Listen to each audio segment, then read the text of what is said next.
Good evening. I'd like to call to order the City Council study session for August 3rd, 2026. We have 3 agenda items tonight. We have an update on the Vision Zero regional safety plan. We have our 2027 outside agency budget updates and requests. And we have a follow-up discussion on our community polling results and potential 2026 tax ballot measure. So we will jump right in with our first agenda item here tonight, which is public comment.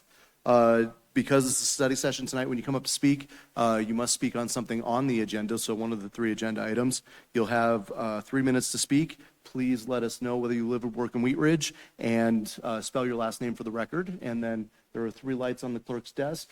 When the lights are green, you have plenty of time to speak. When they start flashing, you have about a minute to start wrapping up. When it turns to yellow, you have 30 seconds. And when it turns to red, please go ahead and wrap up your comments.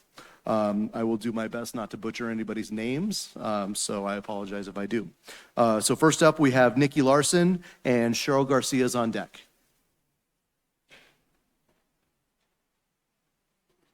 Oh, sure, we can pass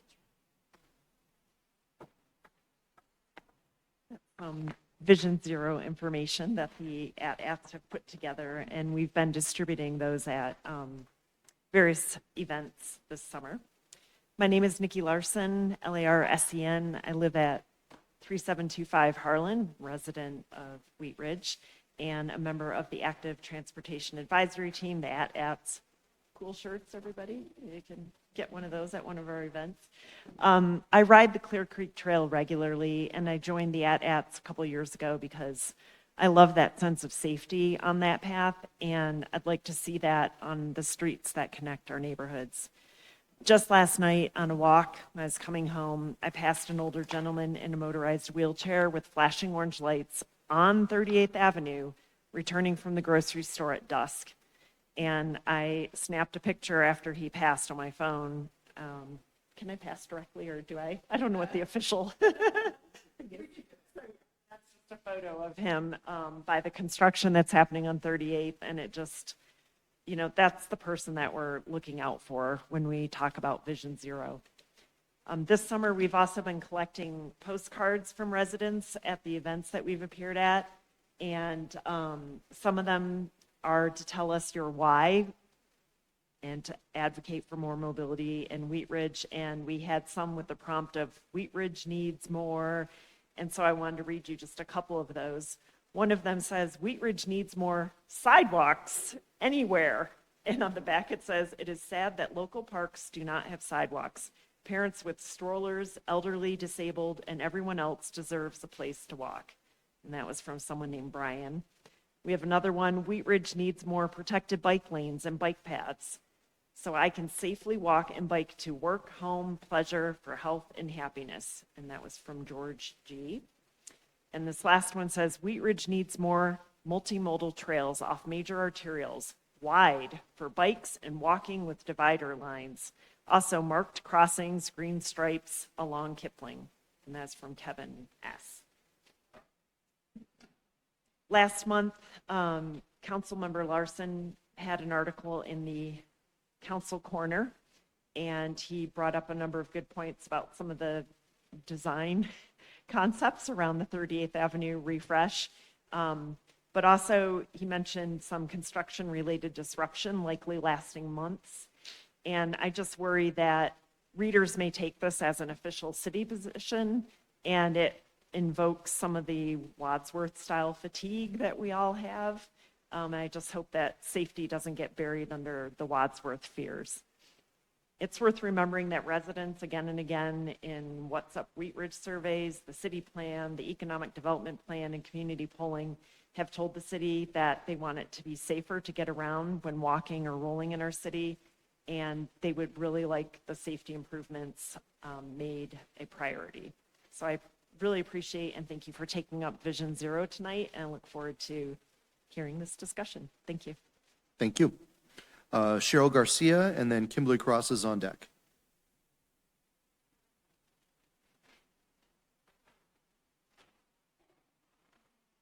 Good evening.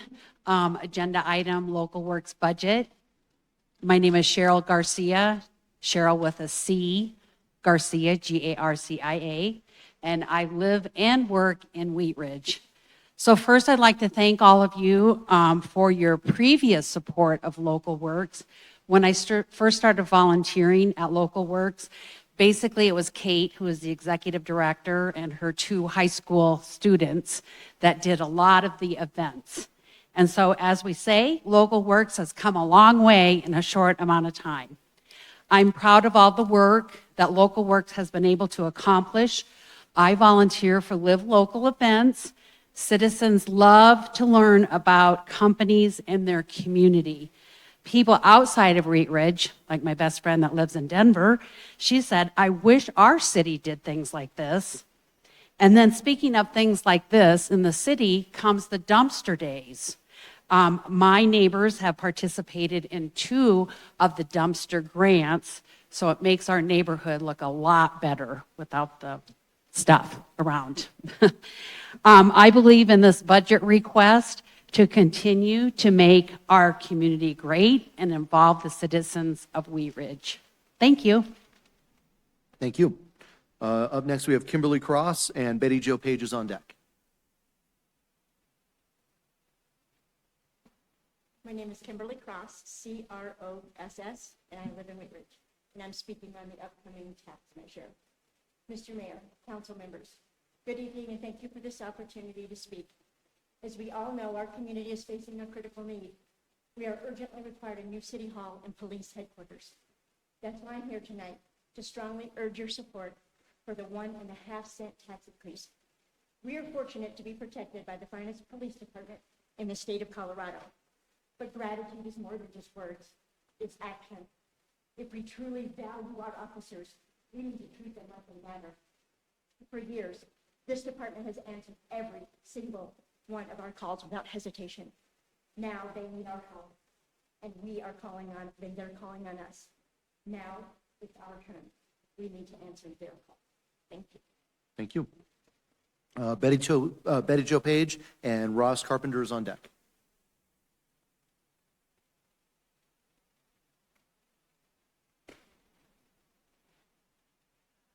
Good evening, City Council. It's so nice to see you here. I'm used to being on the Board of Adjustment, and it's a different view altogether. I'm Betty Jo Page. I live on Ingalls in the east side of Wheat Ridge. I'm also on the board of the Wheat Ridge Historical Society, and I'm here to just say a few words about them. I've only been involved with the Historical Society for a couple of years, and what I have learned is that there is a lot of support out there for local history and local museums. Colorado Wyoming Association, Mountain Plains Association, History Colorado is involved in that as well. So I just wanted to point out that quite a large group of us in the board surveyed all the communities around us. You've seen it in your packets. We eliminated those with small amounts of population, those with large amounts, and the ones that are comparable to us, we're not looking so good compared to our neighbors. We have a wonderful history park. I hope you've all been there. Staff person for History Colorado spoke at the Active Adult Center the other day, and afterwards took a tour with Marta, and she was tickled with our park. She really appreciated it and really liked the mural. We, as a board, we're getting old. We learn slowly, and there's a tremendous amount to learn about historic preservation.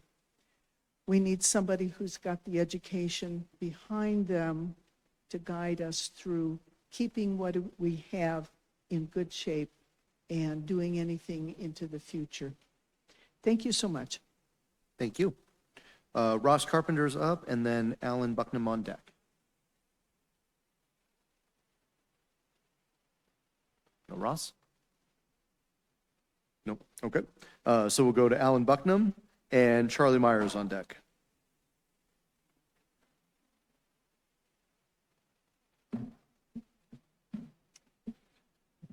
Good evening, Council. It's great to be here and great to see everyone here. I'm Alan Bucknam. I've lived in District 1 at 3300 Ingalls since 2002 and have been a part of the Active Transportation Advisory Team since early 2005, or 2025.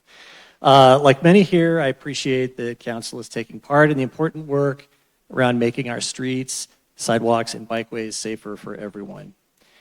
When we moved to Wheat Ridge, it was clear that while we could bike and walk some places, others were a challenge to get to safely.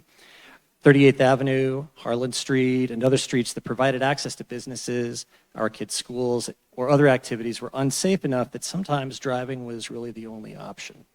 And even then, we had to make sure to look out for people walking in the street, riding or rolling a stroller unsteadily on a narrow sidewalk, or biking in a right-of-way that was too narrow for cars and cyclists at the same time. Fortunately, our community has decided that safe, easy access for all modes of transportation are more of a priority. And in the last 24 years, we have seen big improvements in our town's cycling and walking infrastructure. But as you know, more can and must be done. The framework offered by Vision Zero approaches every potential crash or accident as a preventable incident, something that can save lives and make people more confident in being able to enjoy our town as much as possible while they walk, bike, or even drive to places like Crown Hill Park, the new destinations that will await us on the old Lutheran campus, restaurants and shops on 38th and 44th Avenues, and Stevens Elementary and Wheat Ridge High Schools. I've heard firsthand from many residents and non-residents who enjoy spending time in Wheat Ridge that they tell me that they want to feel safer on foot and two wheels while they're here. And it's time to take these wishes seriously. A Vision Zero plan that is designed with our community and community members in mind will benefit the economic, social, and physical lives of everyone, even if they only ever drive a car through town. And I'm confident that we can craft a plan that maintains Wheat Ridge's unique character while protecting people. With that, I'm excited that the city is taking part in the county plan and to learn more about it tonight. I and the rest of the ADATs are ready to work with council towards creating a resolution for Vision Zero that fits Wheat Ridge. Thank you. Thank you. Up next, we have Charlie Myers and Krista Hollub on deck. Thank you for the opportunity to speak tonight on Vision Zero. My name is Charlie Myers, 3620 Otis Street, District 1. And I've been involved with the ADTATs and also Bike Jeffco, both advocacy organizations. I think it's excellent that City of Wheat Ridge is adopting the Vision Zero cause. We have to change the mindset that fatal crashes are inevitable. I'm working with some other cyclists on a memorial ride this fall for fallen cyclists, and it's going to pass through Wheat Ridge. And it's just one of those situations where these crashes could have all been preventable, all these fatalities, as Alan was speaking about. So my hope is that as Vision Zero really takes hold, then we can see that ghost bikes and memorial rides and all that become a thing of the past. So thank you. Thank you. Krista Hollub is up and Nicole Koshecki on deck.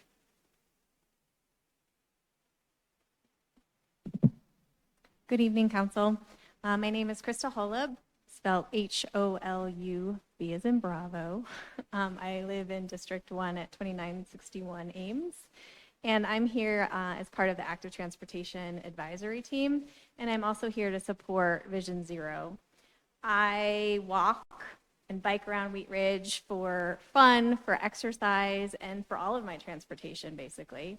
And so as part of this, I also helped collect postcards at the opening on Green and wanted to share some of these with you today as well. The ones I'm reading from today say, tell us your why. And then it's, I love to, and they could check bike or walk. And so Tyler said, I love to bike because it's part of my daily mental break and commute. Eric says, I love to bike and walk because I have to. Alyssa says, I love to bike. It clears my mind. It's great exercise, gives me more energy and motivation. Philip says, I love to bike. It brings me peace, joy, and mental clarity. Exclamation point. Brent says, I love to bike for quality family time. And Jeff says, I love to bike. And his son was also drawing a picture while he was writing this. The creek trail is right by our house. Life is better by the water. And so I just wanted to pass these around for you to take a closer look at as well. Give those. And thank you for your time and thoughtfulness about how we create safe environments for getting around. It's super important to me and one of the reasons I moved to this community 3 years ago. Thank you. Thank you. Nicole, I'm going to say K, just for easy. And then Tricia Riffle on deck. Hello, my name is Nicole Kostelecki. It's Kostelecky, and I live off Teller Street. So I'm just here to talk about Local Works. So as a Local Works Board President, I truly support this organization. We have grown so much over the past few years, and I believe that it is a direct result of our staff and our leadership. As a nonprofit organization, we work hard to support the community as a whole, from residents to business owners to visitors. We just truly want to bring everyone together in our city. So all the money that we receive from you guys, from the city, is carefully allocated to the correct place and making Wheat Ridge a better place to live, to work, and enjoy. Whether that is through our Live Locals, our Clear Creek Makerspace, TLC Days, or Ridge Fest, we put our love for Wheat Ridge first. So I just want to thank you guys for the support that you guys give us and the continued support for Local Works. Thank you. Thank you. And our last speaker tonight is Tricia Riffle.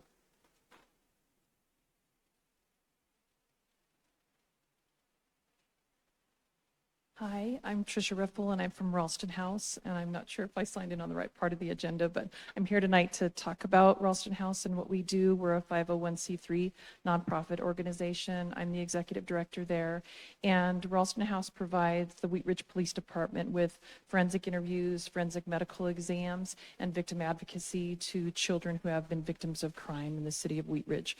We've worked with Wheat Ridge for over 10 years, probably longer than that. I've been employed there for 20, and I can't remember a time that I haven't worked with the Wheat Ridge police officer. So what a forensic interview is, it's a very specialized interview that a trained professional conducts to gather information from a victim of a crime. And so Ralston House works alongside the Wheat Ridge Police Department to gather information from children who have been victims of crime, like sexual abuse, physical abuse, domestic violence, torture, human trafficking, those kinds of crimes. And we work with your police department to gather information from children in a way that is trauma-informed and developmentally sensitive, as well as neurosensitive. If we have children that function in a neuroatypical way, we are specialized trainers and interviewers that can also interview children that are in that space as well. So in the last 10 years, it's been about 420 interviews that we have provided the Wheat Ridge Police Department and assisted your law enforcement and the criminal justice system in holding offenders accountable. So that's why I'm here tonight, and we are here, I'm here to request a one-time gift from the city of Wheat Ridge. It's $44,420. Ralston House is in a facility in the city of Arvada, and the city of Arvada has allowed us to move into another facility, another 10,000 square foot space that was the former community table. You may be familiar with that space. And so the city of Arvada would offer that space to us. We have to renovate it. And so we're currently running a capital campaign. And the entire renovation project is going to be about $1.3 million. And all of the cities that are within the 1st Judicial District, so all the cities that are in Jefferson County, are contributing to the project.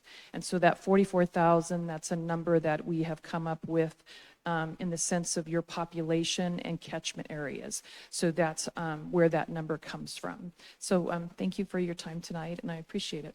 Thank you. And we'll call you back up under our second agenda item as well. Thank you. Thank you to all of our speakers tonight. We appreciate you all. We're going to move on to our first agenda item tonight, which is an update on our regional Vision Zero Safety Action Plan. And we'll go to Mr. Goff. Thank you, Mayor. I'm going to turn it right over to Rocky. He's going to introduce our guest who's online. My name is Rocky McSulka. I'm the engineering manager for Wheat Ridge, as well as the city's representative on the Stakeholders Committee as part of the Vision Zero Safety Action Plan. I'm here to introduce Christian Branco from Consor, who has been working along with Jefferson County and Lakewood, along with the other municipalities which are part of the project. Christian is one of the leads on the project and has been involved in the analysis and data collection. I'll hand it off to Christian, and who will provide a brief presentation on the project and status.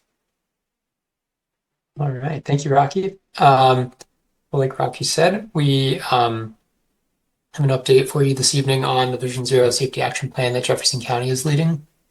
It's a regional effort, but with participation from a selection of local agencies, including the city of Wheat Ridge. So I'll provide a brief overview of the planning effort. I will discuss our recent work, including the high injury network for the region, and we'll share some key takeaways from that effort. We have some supporting planning initiatives that I'll cover, as well as our upcoming an overview of our upcoming round of community outreach. Like Rock mentioned, the county has partnered with Lakewood and are jointly putting in match dollars for a federal grant that Jefferson County received through the Federal Highway Administration Safe Streets and Roads for All program, and that's funding this planning effort.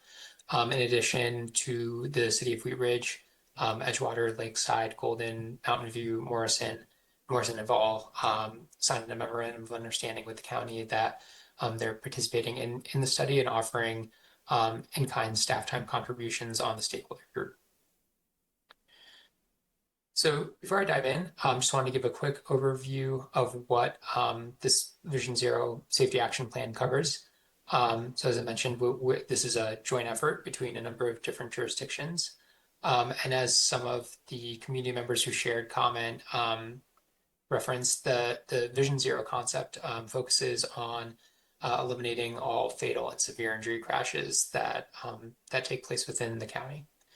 And the other focus we have is focusing on vulnerable roadway users, which we define as bicyclists, pedestrians, and motorcyclists. So trying to understand what are the things we can do to really reduce the level of crash incidents that these community members and road users experience, and then to eliminate any vulnerable roadway user crashes that result in death or serious injury.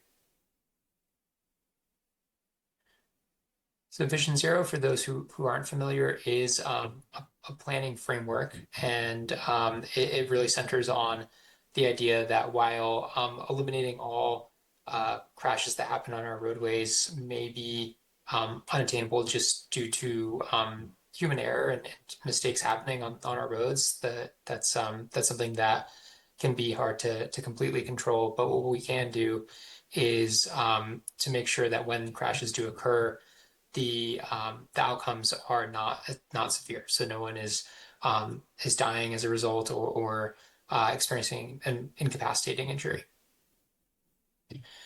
We also use the SAFE system approach, which is a 5-component framework that really guides our planning effort and helps ensure that it's holistic.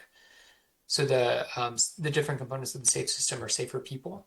And so that's the thought that no matter how you travel around the community, whether you drive, walk, bike, use transit, use a mobility device, your needs as a road user really need to be considered.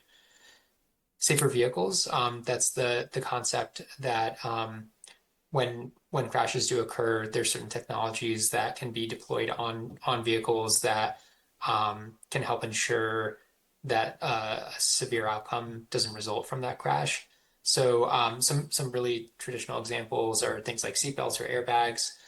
Increasingly, when we look at Vision Zero planning from a local agency standpoint, there's considerations like fleet vehicles, for example. So, for instance, if an agency operates large multi-axle trucks, for example, there can be side guards that are installed so that when there's a collision between a truck and a cyclist, the cyclist doesn't get pulled under the truck. So that's kind of the safer vehicles component. Safer speeds is the concept that there's a well researched relationship between the speed vehicles are traveling when they are involved in a collision and then the outcomes. So the lower the speed of vehicles that are involved in a collision, the less severe the outcomes tend to be. Safer roads is kind of designing our roadways with safety in mind. So instead of prioritizing vehicle speeds, throughput, things like that, putting elevating safety as a design principle. And then post-crash care is the concept of getting folks to crash victims to care as quickly as possible. And the sooner someone who's involved in a crash and sustains an injury can get to care, the better the outcome tends to be. So we initiated this process last year in September, and the county gave themselves a long schedule, knowing that there was going to be many different stakeholders involved amongst the different jurisdictions that are participating.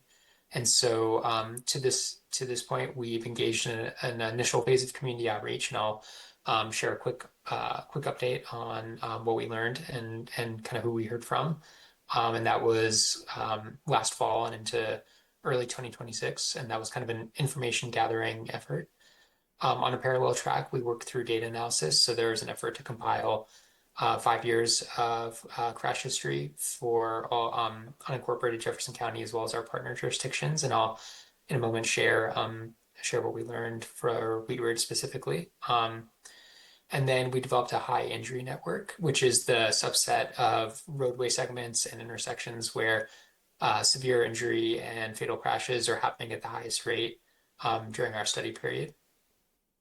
And we're also looking at a risk-based approach. So analyzing some common characteristics amongst our top crash types that result in deaths or serious injuries, and understanding if there's any specific locations in the county or any sort of systematic issues that are contributing to those outcomes, and then applying some proactive thinking to understanding locations where there might not be a severe crash history today, but there's some underlying conditions that might drive outcomes tomorrow. So we want to make sure that we're getting out ahead of crashes before they occur. We've also initiated working on project development. So we're identifying what we call countermeasures, or essentially recommendations for engineering treatments as well as programmatic and policy interventions that can help reduce or address the types of crash history and crash outcomes that we've seen in the study area. And then we'll be working closely with stakeholders to refine that recommendations list this fall and prioritize it so that each local agency has a set of recommendations that really make sense for you, for example, for Wheat Ridge. We are drafting the safety action plan, and we've initiated that process this summer, and we'll be doing that initial draft through the fall. At the end of the presentation, I'll share our both stakeholder review and public review schedule. And then we're initiating our next phase of community outreach starting next month. So I'll share a little bit of information about that.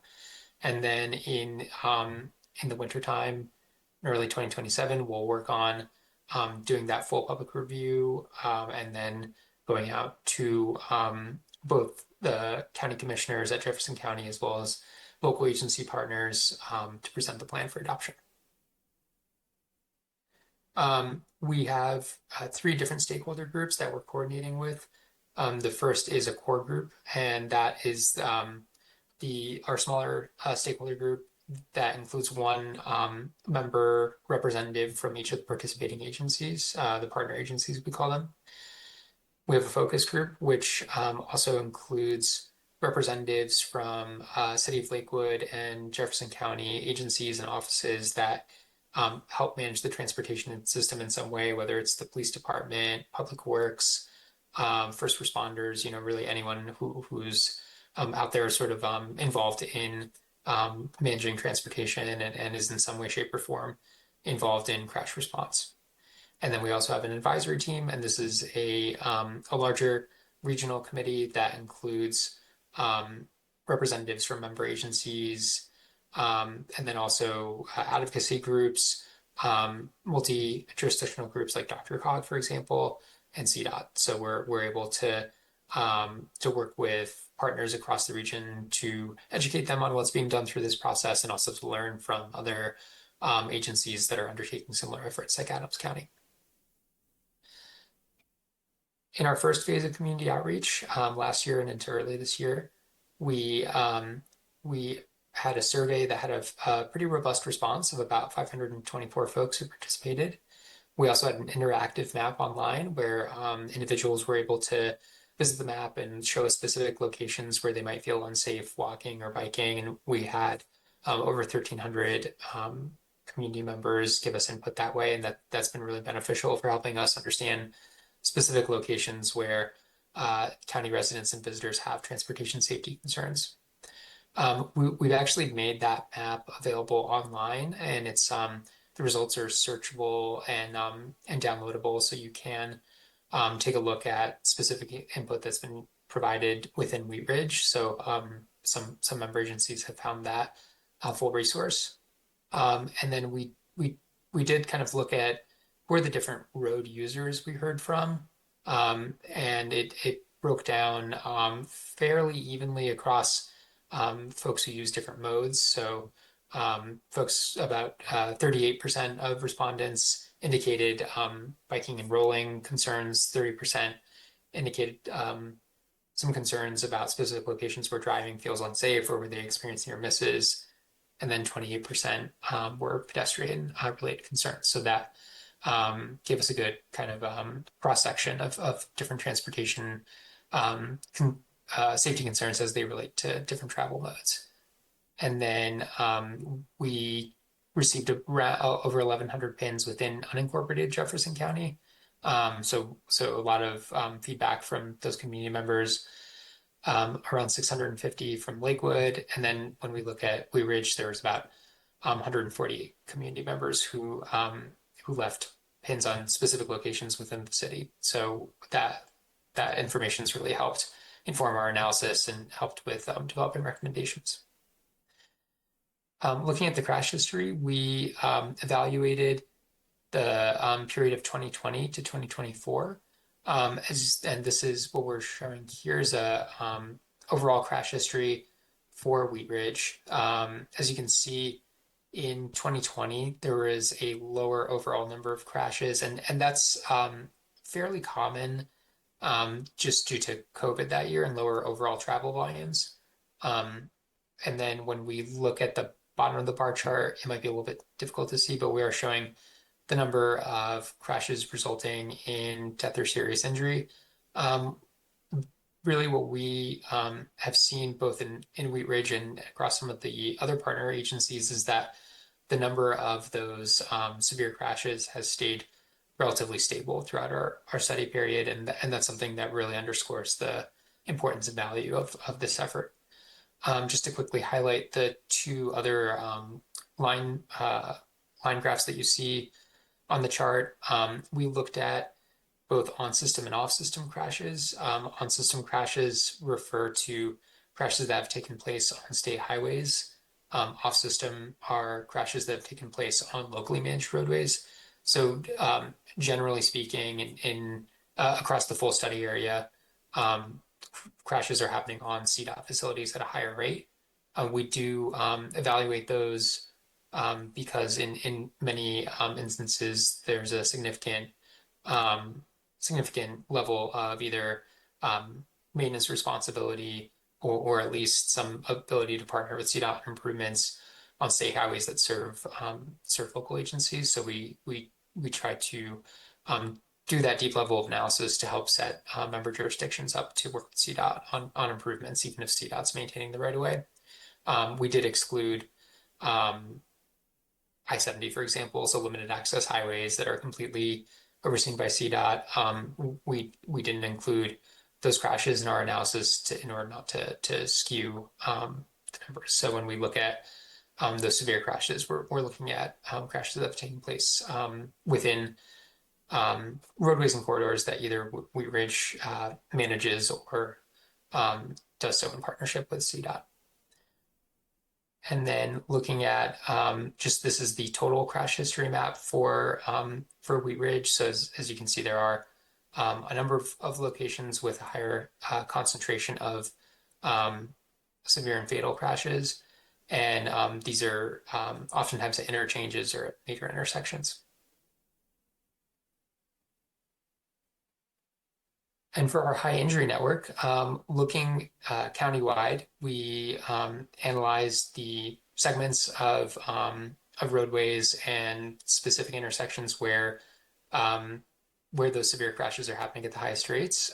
We divide the county into two what we call context areas. So the Plains is the kind of more developed section of Jefferson County, and that's where there's a higher overall number of crashes. There's just higher traffic volumes.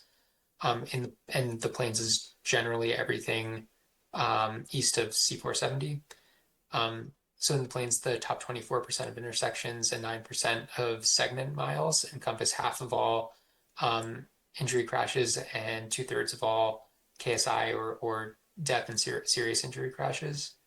And in the mountains area, the top 4% of intersections and 26% of segment miles encompass 69% of injury crashes and 85% of all KSI crashes. So through the high injury network, what we've been able to do is really distill down to the set of roadways and intersections where those crashes are happening at the highest rates.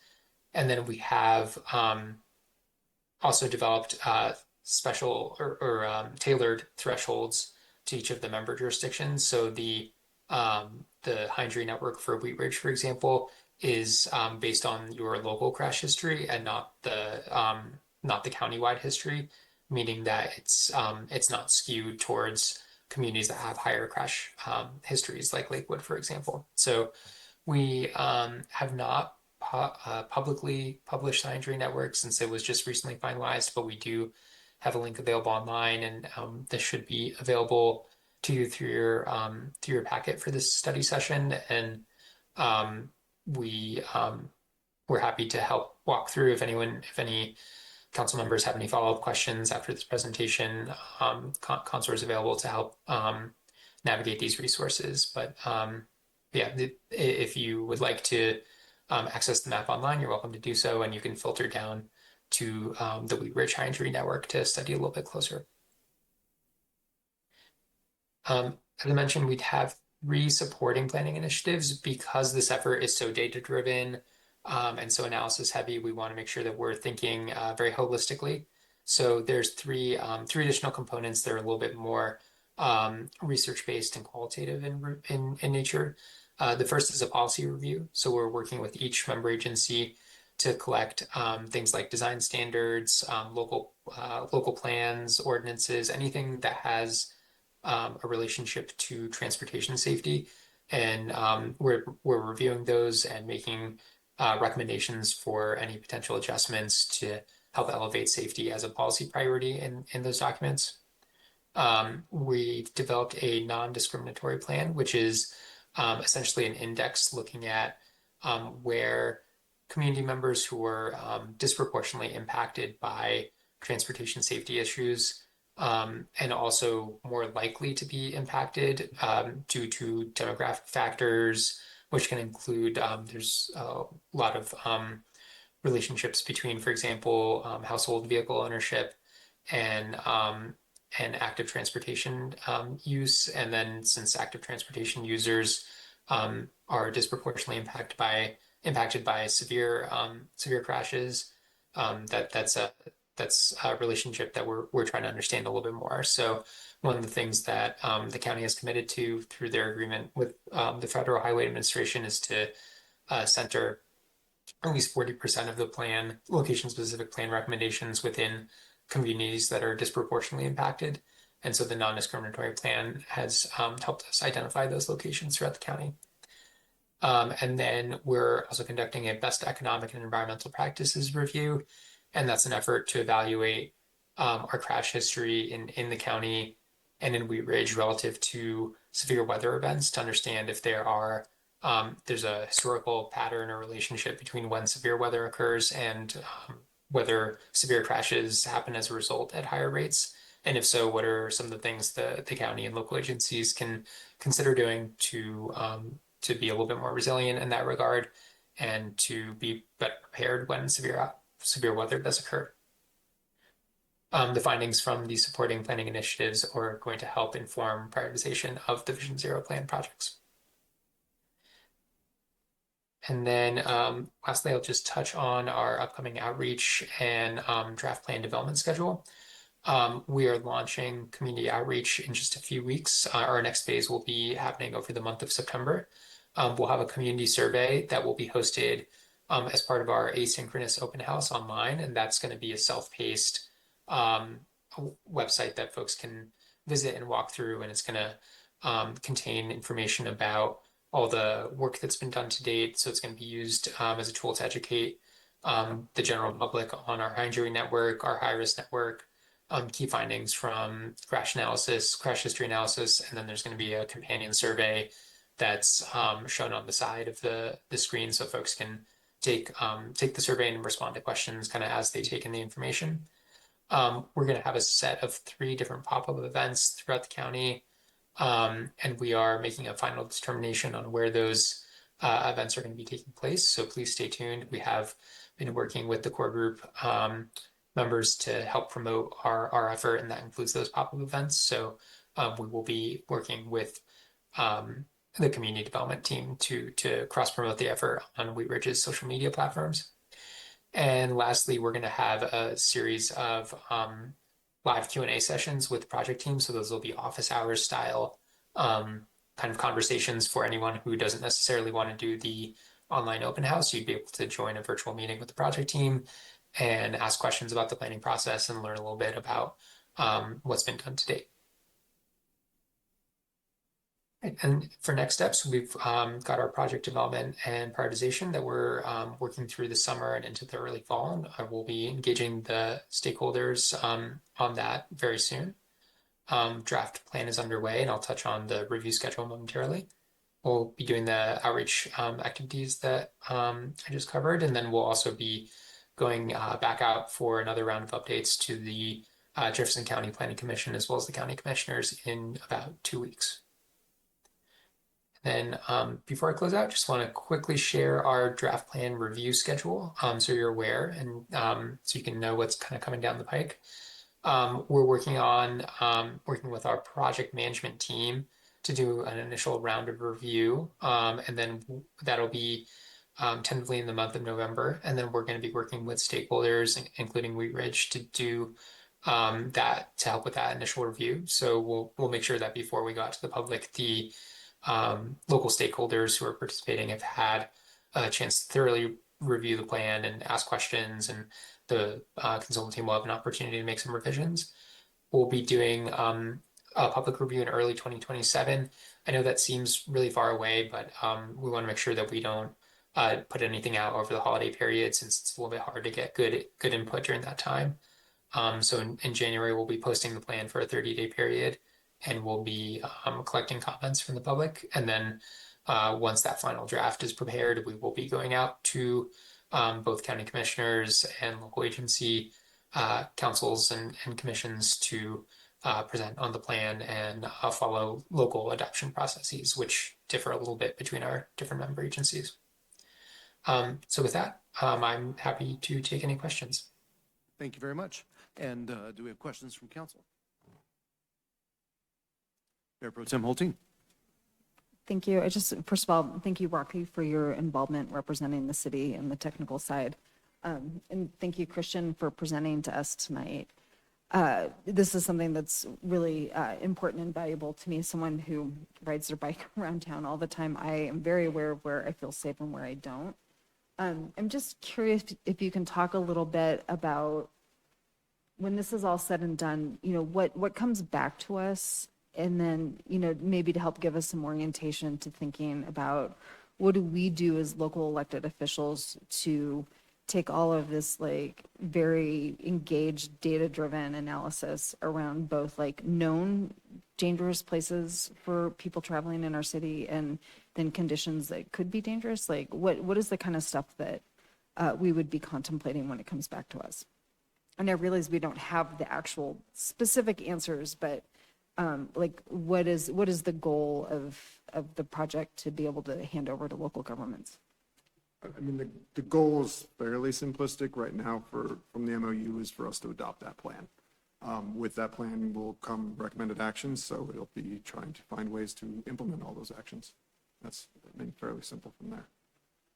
And I'm getting, this is a little bit of a leading question since I sat in the presentation at the Jeff Tag meeting a couple of weeks ago, but does it include like specific recommendations, like these intersections and these specific corridors have been like identified through data as being, you know, specifically dangerous, and here are things that can be done to improve those conditions? I think that's my understanding. I think Christian may be able to better answer. They are still framing it right now, so I think might be hard for him to. I'm just looking at Rocky because he's across the table from me, so yeah. but it's for you as well, Christian.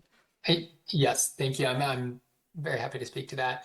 The short answer is yes, there will be very targeted recommendations around corridors and intersections where through our high injury network analysis, we've determined that severe crashes are happening at the highest rates. Right now, what we're doing is working on developing the set of countermeasures that have proven efficacy for reducing the incidence of different crash types that result in death or serious injury. So, for example, if there's a high rate of approach turn crashes at a certain intersection that are resulting in severe outcomes, an approach turn is when a vehicle is making a left turn, for example, on an oncoming vehicle collides with a turning vehicle. Then we see a very well-established pattern of that type of crash occurring in a certain location. Then we'll look at sort of what's going on at that intersection and evaluate whether it's perhaps a signal timing issue, if it's signalized, if there's something to do with the geometry of that intersection, or perhaps the lane configuration that might be contributing to the outcome, looking at sight distance issues. And then there's a set of proven countermeasures that we evaluate and see if they make sense or if they would be kind of applicable or appropriate at that location. So we will go through and do that for each of the highest priority locations that we identify on the high injury network. Given the size of the study area, we can't do that deep of analysis at every location where crashes have occurred, but knowing where those high injury network locations are really helps us focus the analysis and then develop a very targeted set of recommendations for addressing that crash history. And in terms of what the community will receive within the overall Vision Zero plan, there's going to be individual chapters dedicated to each member agency, and those chapters will have, in the example of Wheat Ridge's high injury network, the high risk network, the targeted set of recommendations for your community, and then Wheat Ridge will be able to use that plan to pursue implementation funding, which has been made available through the Safe Streets and Roads for All program for the last few federal fiscal years, and we are a little bit unsure of what the future looks like with the federal reauthorization, but there's some thought that the Federal Highways is going to be able to continue that program, and so having this plan essentially on the books does make Wheat Ridge eligible to apply for those implementation grants. So if there's a particular infrastructure improvement that's highlighted in that Vision Zero plan, you can then apply for a grant, and if you're awarded, have those capital dollars to actually put that improvement in place. Great, thank you. Sure. Thank you. Councilor Wood. Actually, I don't have a question. I just wanted to say thank you. I really appreciated the presentation. I appreciate the effort. I appreciate Rocky and representing the city and providing the data for this. But really the point I want to make most of all is that I love it that this is specific to each municipality, but that it's a regional approach as well, because roadways don't stop at city boundaries necessarily. So thank you for the approach and thank you for the work. Thank you. Councilor Snell. Thank you, Mayor. I really happy to go through this presentation. Thank you for the thorough presentation. I actually was introduced to Vision Zero when I was riding a bike in another city, in Seattle, actually, that adopted Vision Zero some years ago. And so my question, I'm just curious, and this is just more for like thinking of the future.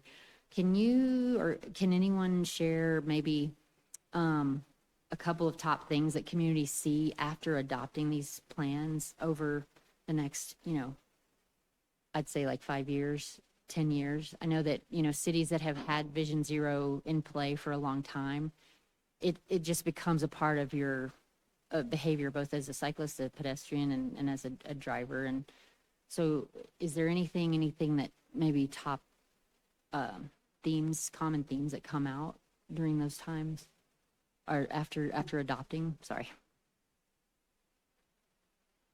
I'm happy to jump in. I'd say that one thing that really we tend to see pretty often is that as part of the process of adopting Vision Zero, what a lot of communities do is make a commitment to transparency around outcomes and performance tracking as it relates to transportation safety. So communities will publish a dashboard, for example, showing what crash statistics look like year to date, and so that community members can see, hey, we committed to X% reduction of severe crashes by this date, and with a kind of eventual targeted Vision Zero, but we're trending, we're not trending in the right direction. So it kind of helps local agencies that have made that commitment partner with the community to be transparent about we're making an investment in safety, we're taking this on, but the outcomes aren't quite where we want them to be, so we're going to continue looking at opportunities to make improvements. I would say a few other things that just top of mind. I think a lot of Vision Zero communities, and this of course completely depends on state statute for that, where that jurisdiction is located and what's permissible or allowable. But communities that have adopted Vision Zero in states where automated speed enforcement is permitted tend to start to look at that as a traffic calming tool and a speed management tool, because it has proven to be quite effective. So Vision Zero communities tend to lean into that new technology a little bit more. And then I think Denver is a great example of a Vision Zero city that identified bicycle and pedestrian involved crashes as a significant concern, and that's one of the reasons that Denver has invested in building out a more robust on-street bicycle network. So looking at opportunities to protect intersections a little bit more and make sure that there's more context-sensitive design for active transportation users on Denver's roadways, with the intended outcome of making it safer to walk or bike, and then hopefully reducing crashes involving those road users. So I think those are a few examples. That there's certainly more. That's great. Thank you so much. Sure. Thank you. Any other questions from council? Councilor Larson. And thank you, Mayor. And I find this to be very interesting, to the point where this process has arrived in Wheat Ridge and as part of Jefferson County, and the cooperation that we're seeing across the county. And as somebody that does not have a bicycle but has a motorcycle, I'm very concerned about serious accidents on our busiest streets.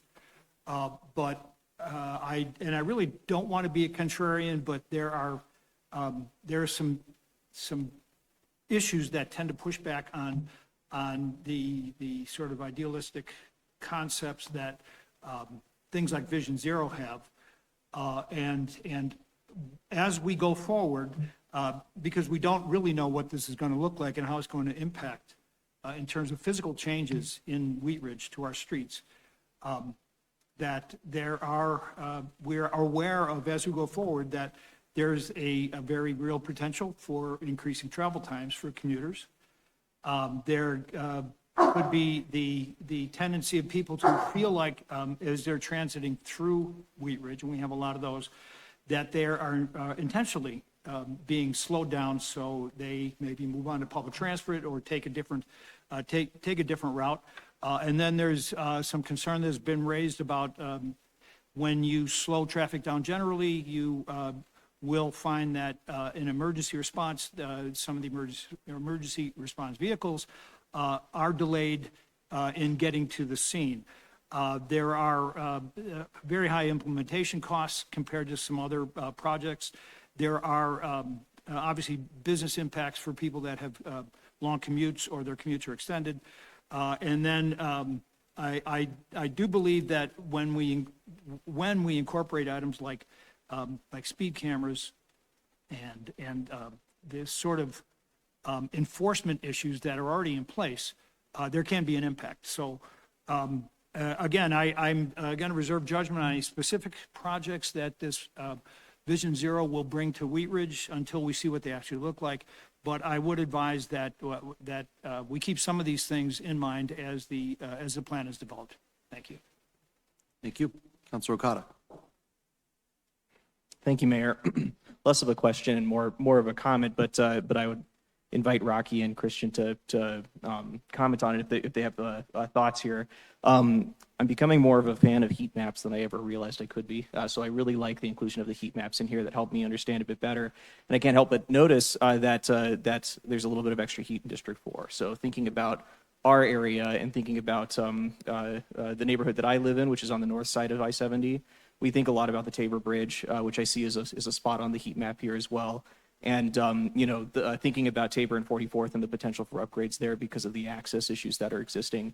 I hear increasingly frequently from the young families, but my neighbors just in general, about a desire to be able to cross that bridge safely and get to the other side, to get to the Clear Creek Trail in general from our end of it. And then, of course, there's plenty of people, I think, who may not be the most ready participants of the outreach that you guys might be doing, who are utilizing it almost daily already anyway in that area.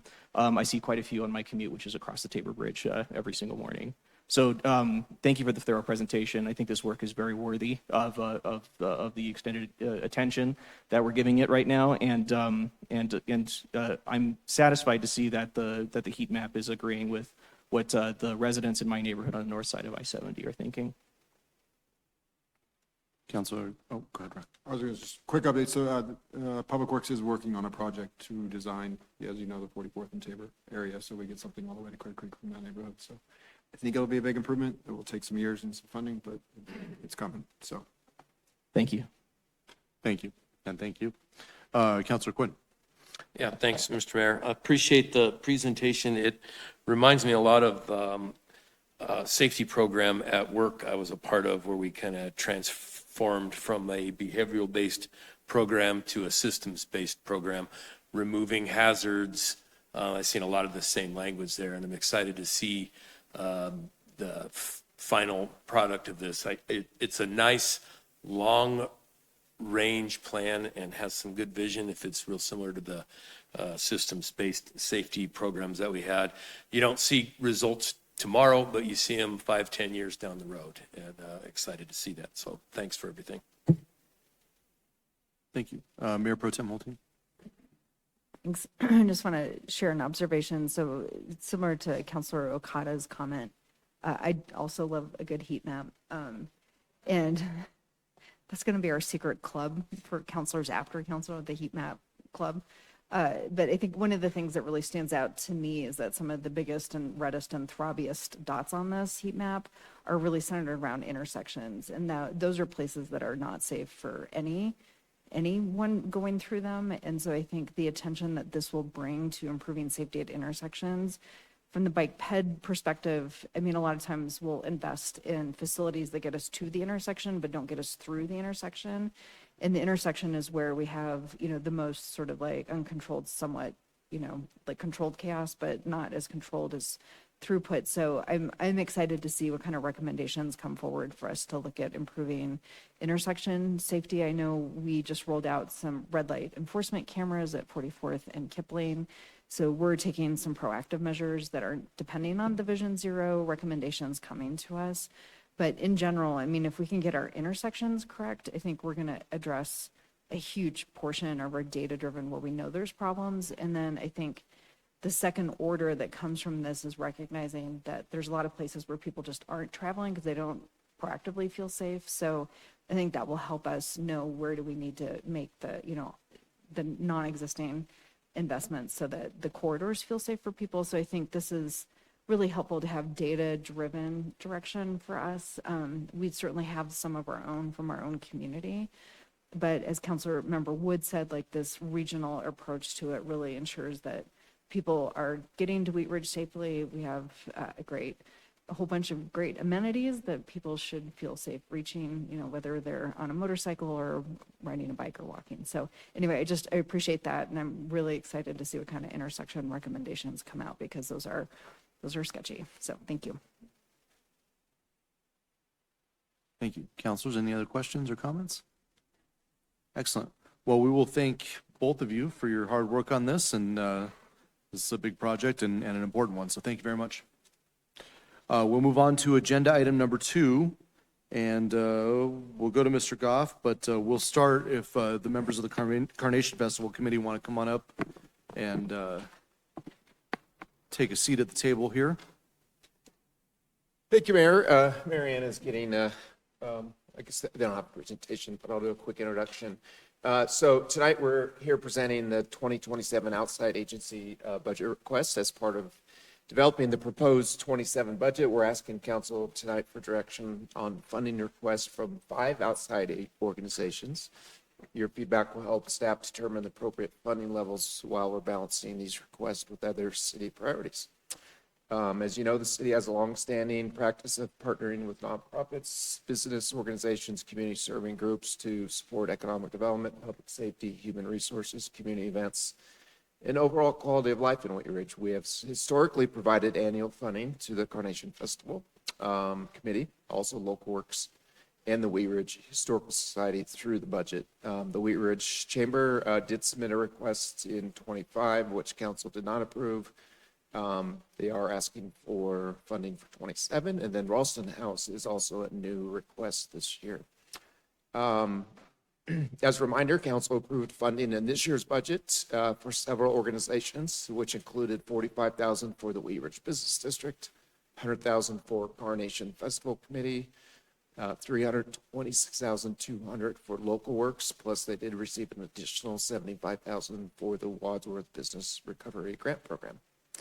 For next year, we've received 5 requests. Carnation Festival is requesting $125,000. Local Works is requesting $327,200 plus an additional $50,000 for a business grant program. Wheat Ridge Chamber is requesting $60,000. Ralston House is requesting $44,240, and the Wheat Ridge Historical Society is requesting with new staffing $100,780. In addition to these requests, the city also maintains annual investments, which I've listed in your memo, of numerous programs, regional partnerships, sponsorships, and dues that reflect our ongoing commitment to the community well-being. So tonight, staff is seeking council's direction on these 5 requests so we can incorporate those into the budget. With that, I'll turn it over to Joey for Carnation Festival. I'll pull your mic. Hi, everybody. Thanks for having me. As you know, we're 5 days away from the festival. I hope you all can make it this weekend. I just wanted to give an update, which will, also come into account for budget. We are going to cancel our fireworks this year. We just didn't think waiting any longer would make sense, and we figured it was just a better decision to call it a no than wait and cancel it Thursday or Friday. So, and in our budget, you see that is $25,000, but we will either get that back or just leave it in there for next year, or let the company keep it for next year. That way they won't raise the price. So, you know, we are a 501c3 ourselves, and we've been, you know, our current committee has been together for a lot of years, maybe 16 years. And I've run it all that time, and through that time, it's gotten bigger and bigger, and in my opinion, better and better. But, you know, generally, the way we really gauge it is who we engage during it. We have about 35,000 guests through the week. We actually use a software that frighteningly counts cell phones in the park and also tells us where they go afterwards. So we use that for marketing and sponsorships and stuff like that. We have about 18 other nonprofits that benefit from the festival. The Kiwanis Club, the Rotary, the Optimists sell the beer and wine, and we have, I don't know how many groups from the high school that come down and help us and benefit, and we pay them. They're able to raise a little bit of money for each organization.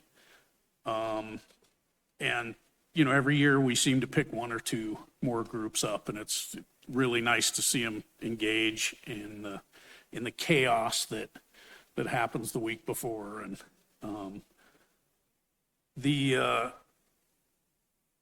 we were, up until 2020, we got 125,000 for quite a few years. 2020 came and changed the whole wide world, and we received 50 from you early on in the year. And then when we realized that nothing was going to happen, the next year we asked for 100, and we would spread that 50,000 out in addition to the 100 for as long as we could. A couple of years ago, we did ask for 125. We did get 100, and we can make it work. There's just a couple of new things we always want to try, this or that. We have kind of burned through our reserve of that 50,000 through the years, and we, again, asking for 125,000 this year. That's about it. I just kind of am here to answer questions and beg for money as usual. So. Councilor Larson. And thank you, Mayor, and thanks for coming by, Joe. I appreciate you letting us know about fireworks tonight, and that the money would probably be rolled over to next year. Just want to throw out an idea, though, and I know that given the fact that the drought that we're experiencing right now could go on to next year, have you guys ever considered something like an alternative, like a drone show or something, or would that be too expensive, or something like that that doesn't involve fireworks? Yeah, fireworks is definitely probably our biggest draw. And we've looked at drone shows, and they are about 5 times the price. So it's about 50,000 per night. And that, it's been a couple of years since I've checked. I'm sure with technology and things, and maybe some more companies coming on board around town, it might be a little cheaper, but, you know, as a whole, it's 3 to 5 times more expensive. So yes, it's something that we kind of look at every once in a while. And, you know, after two years ago, we had to cancel them. And we did look, and it was shockingly expensive. But you just don't get the bang for the buck that fireworks bring. So, yeah, we'll continue to look, and we'll update you and stuff. It's just, I'd hate to spend basically the entire budget of what the city gives us for a drone show, you know? No, and I can appreciate that. It's just, again, this persistent lack of rainfall, I guess, and how it has, obviously not just Wheat Ridge, but all over, there are changes to these sorts of events. But you have my compliments, because you guys do a good job every year, and I certainly look forward to to this year's show and certainly the parade, because as far as I know, as far as I can tell, and I know this for a fact, every other city around here is jealous of our event. If I could add too, if I just listed all the other things we did besides fireworks, fireworks are great. I love fireworks, but there's, 100 other things going on. The music is still, we've worked with the bands, they're all going to play a little bit longer, so we get a little bit more music. Everything that's going on, the carnival, the vendors, everybody is coming, nothing else. Everyone that's heard we're not having fireworks, nobody has said, I'm not coming. It's still going to be a great weekend. I mean, we do the absolute best we can for everybody we can, so, yeah. Thanks, Joe. We'll see you there. Good, thanks. Mayor Pro Tem Holting? Thanks for coming in tonight. I have a couple of questions just about the budget. First, I just want to clarify that we're looking at the 2027 budget because it says 2025 on it. Yeah, I don't know what happened there. Okay. I probably just didn't change the date. All right.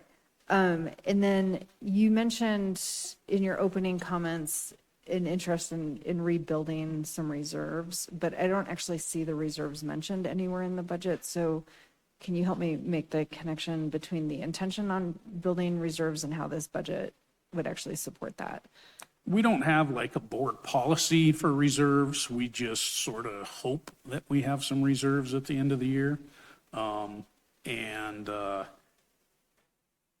With the size of everything that we've had, we don't have a policy. We don't have a X amount of reserve. We just like to make sure that we would like to build a reserve of, maybe 10 to 12%, just in case. But, we've had, let's see, in like 23, we had just a huge crowd. After COVID, the crowds were just huge. And we did make a decent amount of money off of our carnival. It was sort of a strange windfall. We don't really know why it was so much. And we made about 18,000, and so we were able to kind of add that to our coffers for the next year and then stretch that out over the last few years. Yeah, right now we're sort of in a, spend what we get kind of situation. All right. And then you just mentioned the carnival. I'm not actually seeing carnival expenses or revenue in this budget. Where does that show up? There is no expense for the carnival because they charge and then they give us some money if they hit a certain number. Okay. And in 22,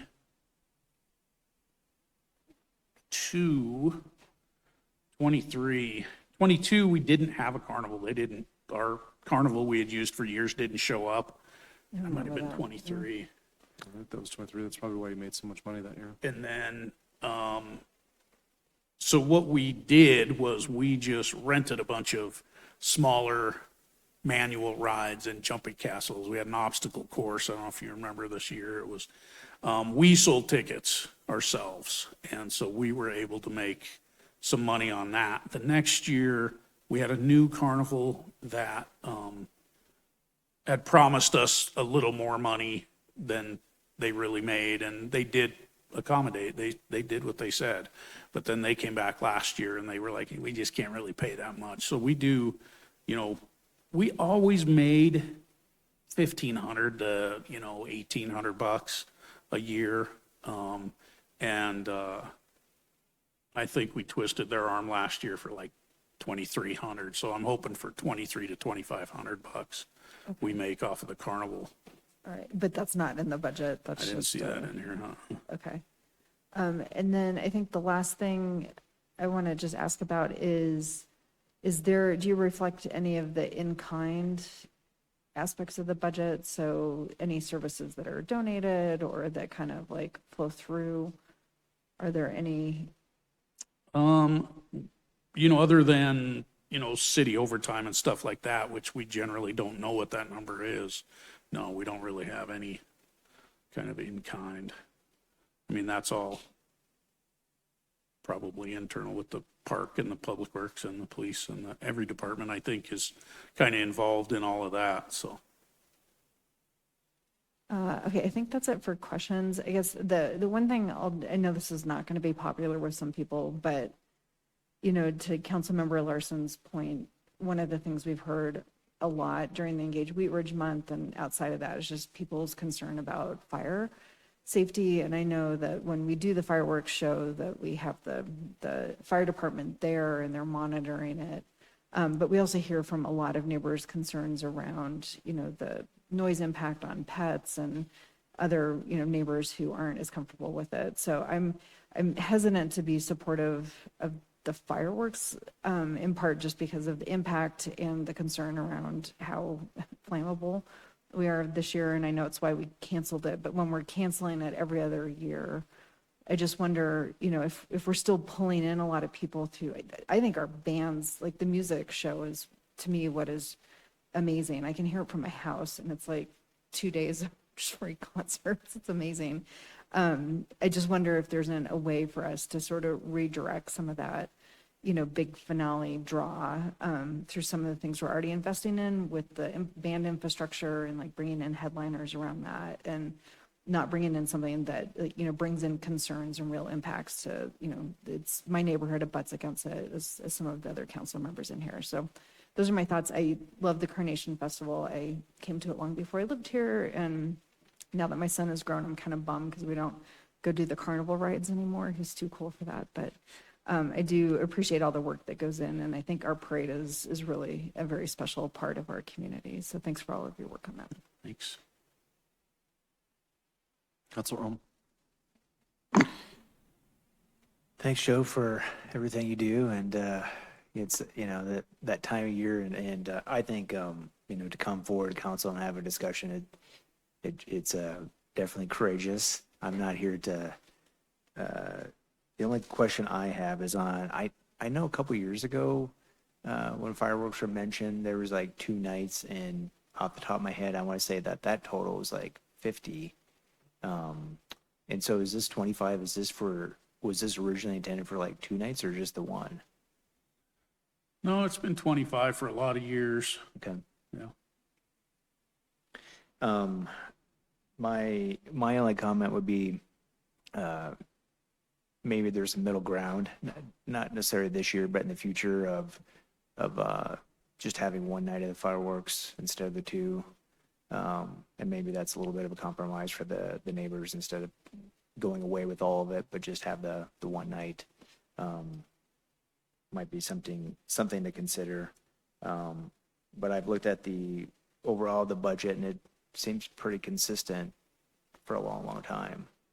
It really hasn't changed much. And I'm sure expenses have probably gone up on everything else. So really appreciate everything you do and everybody that volunteers. It's a lot of work. And yes, people are very jealous in other communities about what we have. So thank you. Thanks. Councilor Snell. Thank you, Mayor, and thanks, Joe, for being here and for this presentation. Just really quick, you had mentioned, and maybe I made this up, but did you say that you're thinking like in the next few years of bringing some new things to the Carnation Festival? Well, we every year we try to start looking for something new, you know, and it's just, it really is a matter of everything just sort of ratchets up all the costs and everything. So it's kind of what you know, we want to save up some money, look for a new, you know, we had the circus for a lot of years, and we had looked a lot of times on something to replace kind of what we called, you know, the main attraction. But we never really found a, you know, replacement for something like that. And you know, we look, you know, every year, the fireworks come up every year, you know, and I know there's always complaints, but it really is the biggest draw we have. It really is. But not to say everything else isn't great. We get a great crowd anyway, you know. But I couldn't name one specific thing that we're looking at, attractions and stuff like that, but generally they're very expensive. Everything that we've looked at else is 70 to 80 to $100,000. And, you know, with costs going up, I mean, some of these are really higher than they are as I'm looking at them now, as I'm going through stuff this week. I'm like, oh, we're over, you know, 10% here and, you know, 15% here. So, I mean, we're always up for ideas, but, you know, it really kind of comes on real fast. You're kind of limited by a lot of things down there too, you know. So yes, we would love ideas. Sure. We meet once a month if anybody wants to join us. Well, thank you for that. I understand, and this is something that is so unique to Wheat Ridge, and what another thing that makes Wheat Ridge super special. I appreciate the abundance of caution that you probably used and thought through immensely about the fireworks. I know that that's a big concern, just with such a high fire danger and all of the things that go with that. So I do have another question, but it revolves around our mayor's reception. And so I don't know, Mayor, if you could answer, but I'm curious about the venue change for the mayor's reception this year. And just thinking about District 1 and Richard's Heart Estate and how special it is. Maybe it's just, if you wanted to share why we chose that. Just be kind of the same reason I'm moving around the coffee with the mayors, just a opportunity to spotlight some of the different places that we have in Wheat Ridge. Sure. So this year will be at the Green, next year maybe Richard's Heart again. That little park at the Lookout looked pretty awesome. Be a really fun place to have it. So we just like to move around the city and Check it out. check it out. I like Yeah. it. I like it. I was just curious. Yeah. Thank you. All right. Thank you so much. Councilor Quinn. Thank you, Mr. Mayor. Thanks, Joe, for coming in. And are you trying to tell us that the all-you-can-eat spaghetti dinner did not draw the most people? Well, the spaghetti dinner brings a lot of people. I mean, actually, that's what we were working on all day. That's why I look so great. I've been just unloading trailers with a couple of the firefighter volunteers today, so. Just giving you a hard time. I think you guys do a great job. I know it's thankless, and I know going the last several years, the bands are over the top. Thanks. Any other questions? Are you guys doing the VIP tent again this year? Yes. Do we, I know we need to move it forward to the budget discussion. Do we want to have a consensus to move forward today, or do we want to just move the entire discussion forward? That's up to you guys. We can, if you want to consider this, we have a few more council meetings before we need to have a final answer. So we can come back at a future study session. Or if you have a decision tonight, we can do that as well. But it's up to you.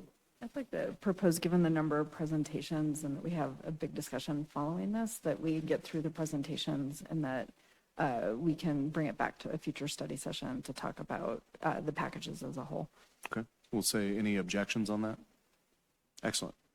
Councilor Larson. Yeah, so I understand here, Mayor, we're not going to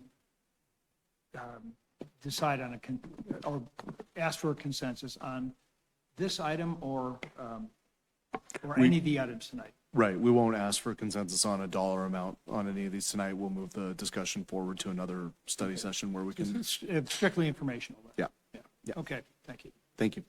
Thank you, Joe. I know you got a busy week. Appreciate it. Everybody see Friday? And Saturday. And Sunday. And Thursday. And Thursday. Yeah, thank you very much. Up next, we have Local Works. Come on down.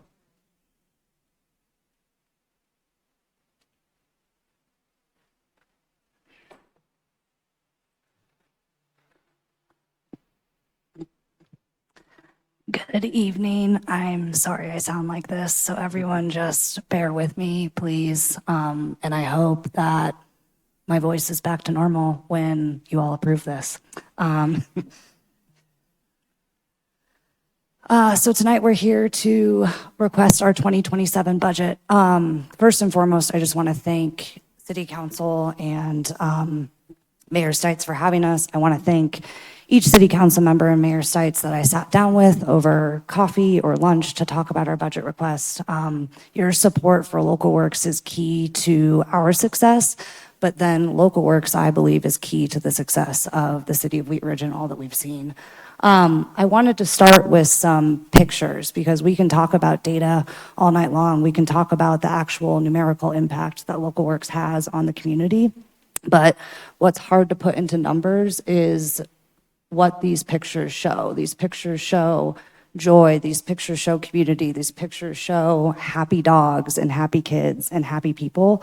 And Local Works is that feeding connection in the Wheat Ridge community that you cannot find anywhere else. And the Local Works is truly what makes Wheat Ridge special. So tonight, we'll go over the use of our 2026 funds that you granted us. We will go over the 2027 request. And then finally, I'll also just go over a general financial standing of Local Works and where we are headed. So 2026 was a big year for Local Works. Ridgefest was amazing this year at the Green. We welcomed over 2,900 attendees. We had 45 vendors, 30 artists, 3 breweries, 2 cornhole winners, and 1 winery.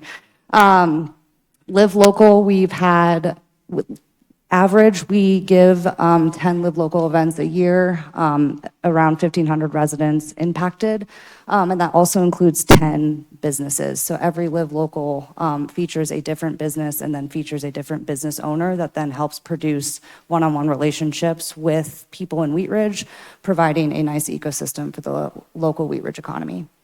The business block party this year was another record breaker. We brought it back to Gold's Marketplace. And over 2,000 people attended. And Esther's over at Gold's Marketplace, which has been open for over 2.5 years, reported their best day in sales due to the Local Works Business Block Party program. Local Works does much more than just events and bringing people together. We also create and help create the next leaders of our city. So we are in several civic engagement worlds between Wheat Ridge 101 and Wheat Ridge 102.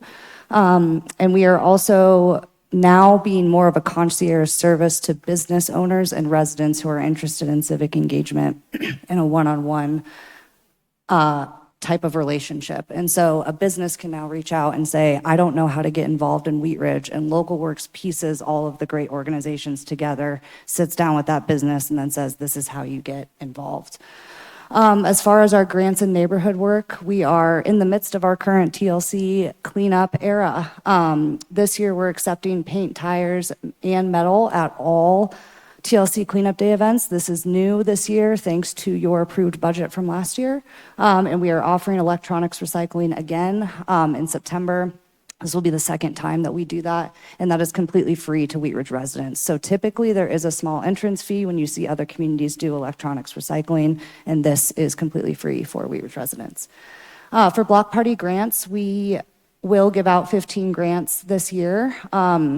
And as a part of our financial journey, which I've weaved into this presentation, Local Works has been diversifying our funds quite drastically over the last 4 years to make up our revenue mix. And we just received word from Colorado Gives Foundation that we're receiving a large grant.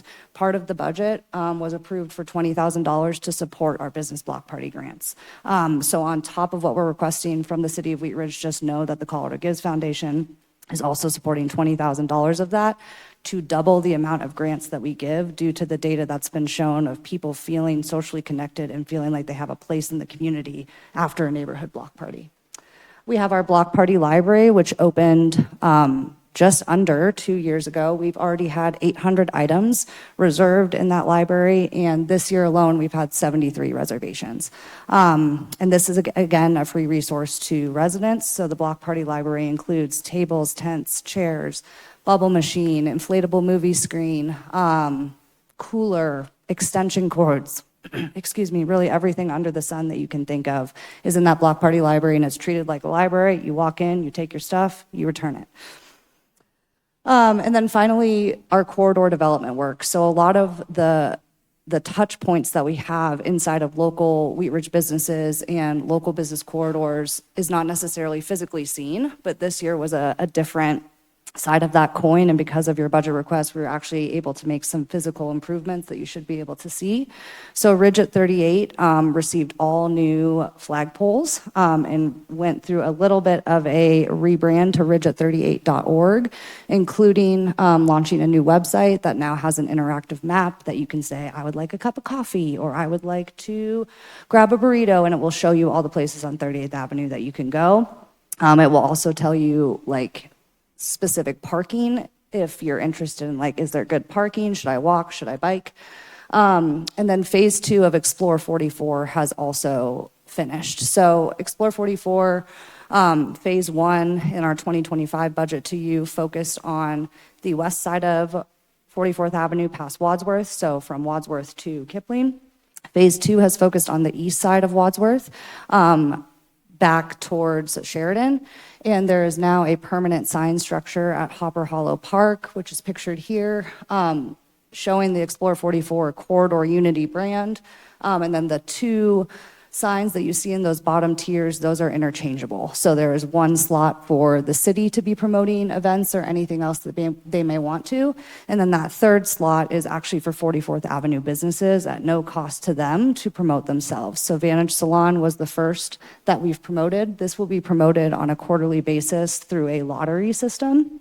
So all 44th Avenue businesses have been contacted, and they will be able to be eligible for the lottery, and this will be changed out per quarter. So Local Works, via our budget request to you for business corridors, part of that budget line item covers the design costs and the print costs to change out those signs for the 44th Avenue businesses. When we think about the makerspace, so in 2026, you approved $57,500 to support our general operations for Clear Creek Makerspace. And when we think about just the numbers of impact, it's quite astonishing to see what Clear Creek Makerspace has been able to do. Since opening, we've welcomed 64,000 people through the door. We have impacted 4,200 people through a specific workshop, class, or event. 7 businesses have launched, and 5 licenses have been filed in Wheat Ridge for those businesses.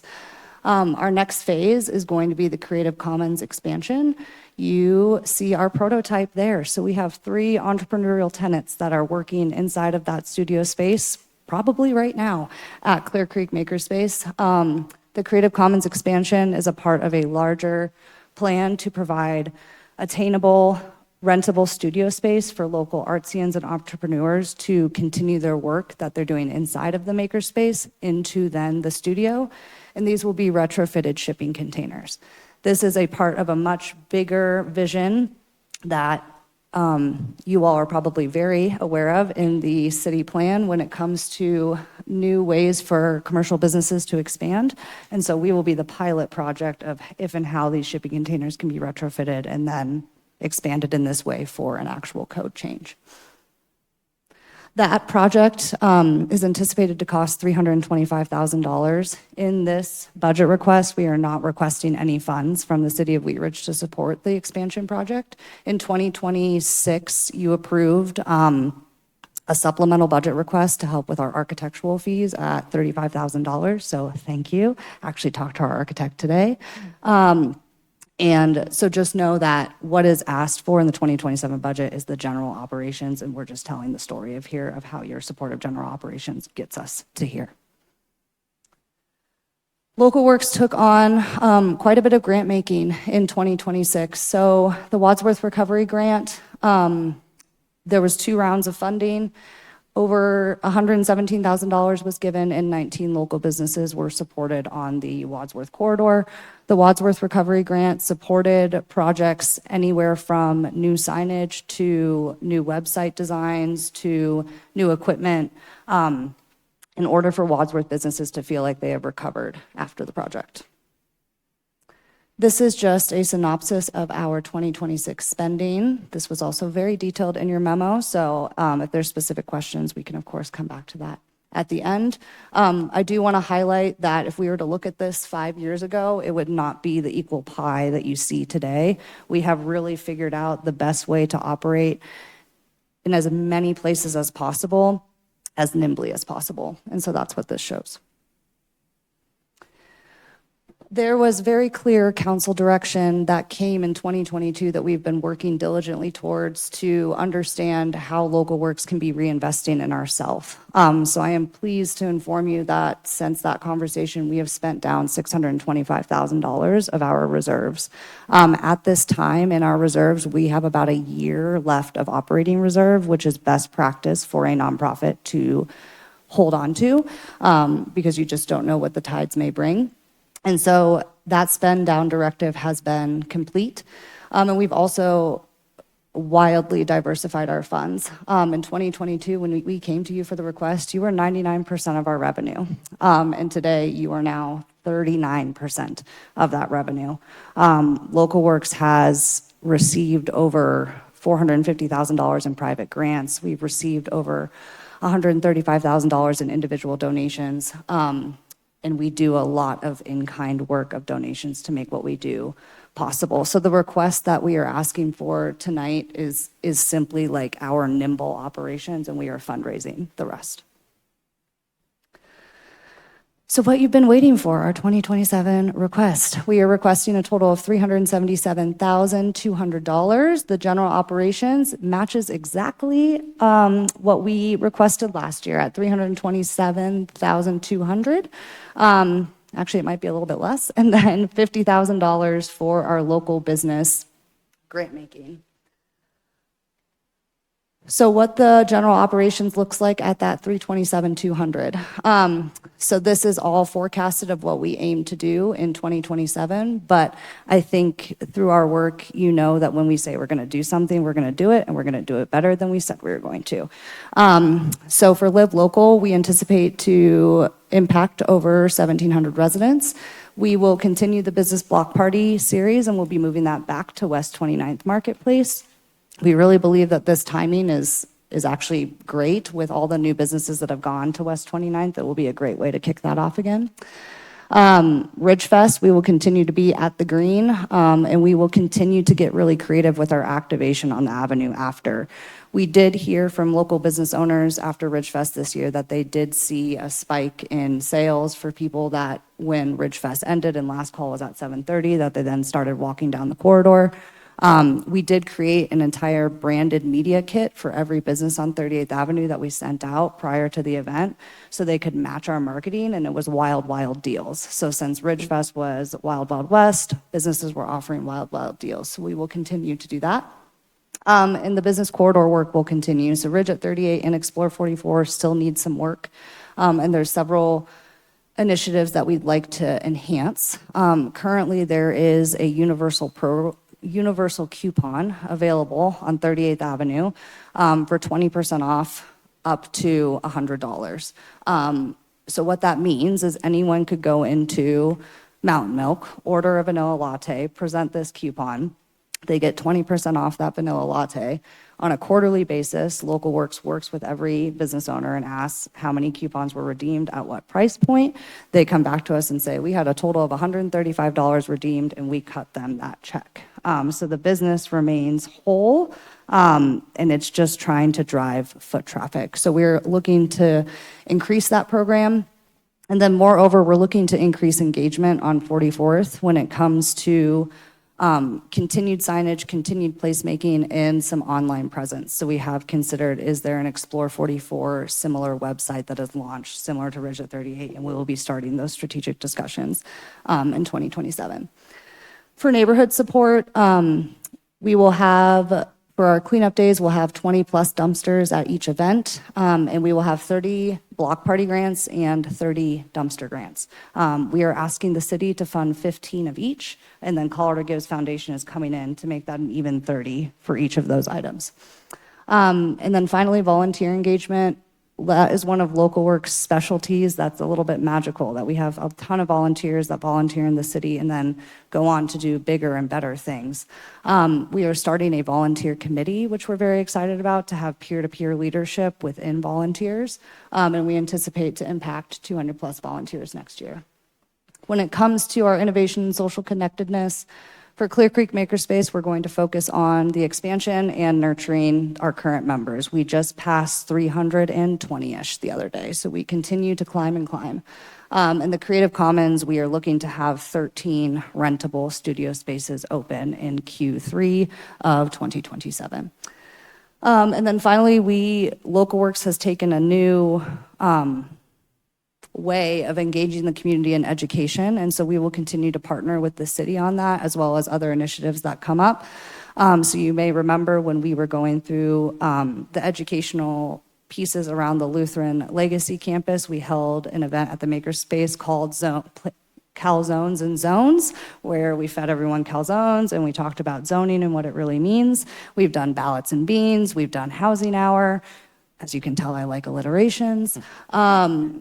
So we will continue to do that and partner with the city. And moreover, our Partners in Progress Committee has really taken this under their own wing, and they are looking for other initiatives outside of big things that we know that we need to educate folks in our city on to understand how can we be better. And one thing that they're working on now is specifically with Stevens Elementary and a safe bike to walk school event and program. For the grant making, so this is somewhat of a new request for Local Works. We believe that we showed how well we can manage a large amount of funds and give out grants in an equitable way that when audited is cleared. So this request is a $50,000 request that we asked for a general available grant to all Wheat Ridge businesses. We are not looking to target specific corridors, and moreover, we're not necessarily looking to target specific projects. So in the past, we've had grant programs that have targeted signage and facade improvements and those physical improvements to brick and mortars, which is extremely important. But there's also this other side of the coin that Local Works hears from businesses quite often of, I really need to hire a social media contractor for 3 months to get me the content I need to advertise the way that I need to reach new customers. And you can't get a loan for that at a bank. You can't really apply for a grant for that. So this grant program that we're looking to create will have an open-ended option for a project where we will say, you know, here's some ideas, but if you have an open-ended project, please let us know. We have a proven track record of governance and making sure that this is done in a way that feels transparent and fair. So we will have a board-appointed committee, and council will be invited to serve through the mayor. So the Local Works Board of Directors will appoint specific people to the committee, and then through the mayor, we will appoint elected officials. The timeline for launch for that grant program. So currently, we are preparing all of the internal operations of what that grant program will bring now. And then in the fall, we will be starting to market the program upon when we receive notice that our budget request has been approved. In late fall, that is when the program announcement we would like to announce to businesses so they can start preparing projects. We hope to host several different types of office hours for local business owners to come speak to us, since this will be a new program, to understand if and how their project might be eligible, with a launch date for applications to open January 1st of 2027. We'd like to prep business owners earlier on that this is coming so they can be ready to click submit on that January 1 application deadline. Local Works anticipates that this will be a rolling deadline where grants that are received are then reviewed on a monthly basis with clear communication of how much of the funds are left for businesses to be aware of if they're starting an application, to whether or not they need to pause for that next fiscal year to turn over if we don't have enough funds. Oh, well, format quote, that's cute. So I just want to end with our work truly is, it feels like it's alive in Wheat Ridge, and that is because of you. Local Works was created in 2005 from a discussion inside these council chambers of what we thought this community might need. And 21 years later, it has truly become that beating heart in the community that you can point some of this data to, but some of it you just can't. So I greatly appreciate all the detailed conversations we have all had over the years about the work of Local Works, and moreover, we appreciate your continued support and look forward to continuing to serve Wheat Ridge. Thank you, Executive Director Piper. That was a great presentation. Do we have any questions? She was that good. Okay, there we go. Councilor Ohm. A couple, and the first one is, if you don't have an answer for it, that's fine. But the one thing that I've seen a lot, kind of around beyond Wheat Ridge, is the in-kind app. And is that something that Local Works has looked at? Because I don't know if you're familiar with it, the in-kind app. I'm not familiar. My wife uses it all the time. So, but what it does is it's something that businesses use to draw people to come to their specific business. I know nothing about the percentages, but it seems that it's very business friendly. And then that's something that I'm just curious, like, how does that work? Does the business have to pay? And then do they have to take a loss? I don't know. But I think it's great that you're offering the coupons, the 20% reimbursing the businesses, driving that traffic. And then my comment on the attainability for artists, I think that's really great for our community. I know the makerspace has become such a strong community magnet. When you walk in there, you can tell, you can see the people. It's like they found their community, and they're really happy, and they're telling other people to join. And so that kind of leads to my third question, which is you've been at the helm, you've created this successful programming, the Local Works, the makerspace, and we're going beyond the makerspace. Are there, at some point, I would imagine that other communities are probably asking you, like, hey, that's really cool. We'd like you to either replicate it or, how do we do this? Is that something that's happening with the success of the makerspace and Local Works? That's a great question, Councilor Ohm. I think my answer tonight is that we're here to serve Wheat Ridge and continue that capacity. The Board of Directors did just finish a 2027 through 2030 strategic plan, which we'll be excited to share the results of that soon.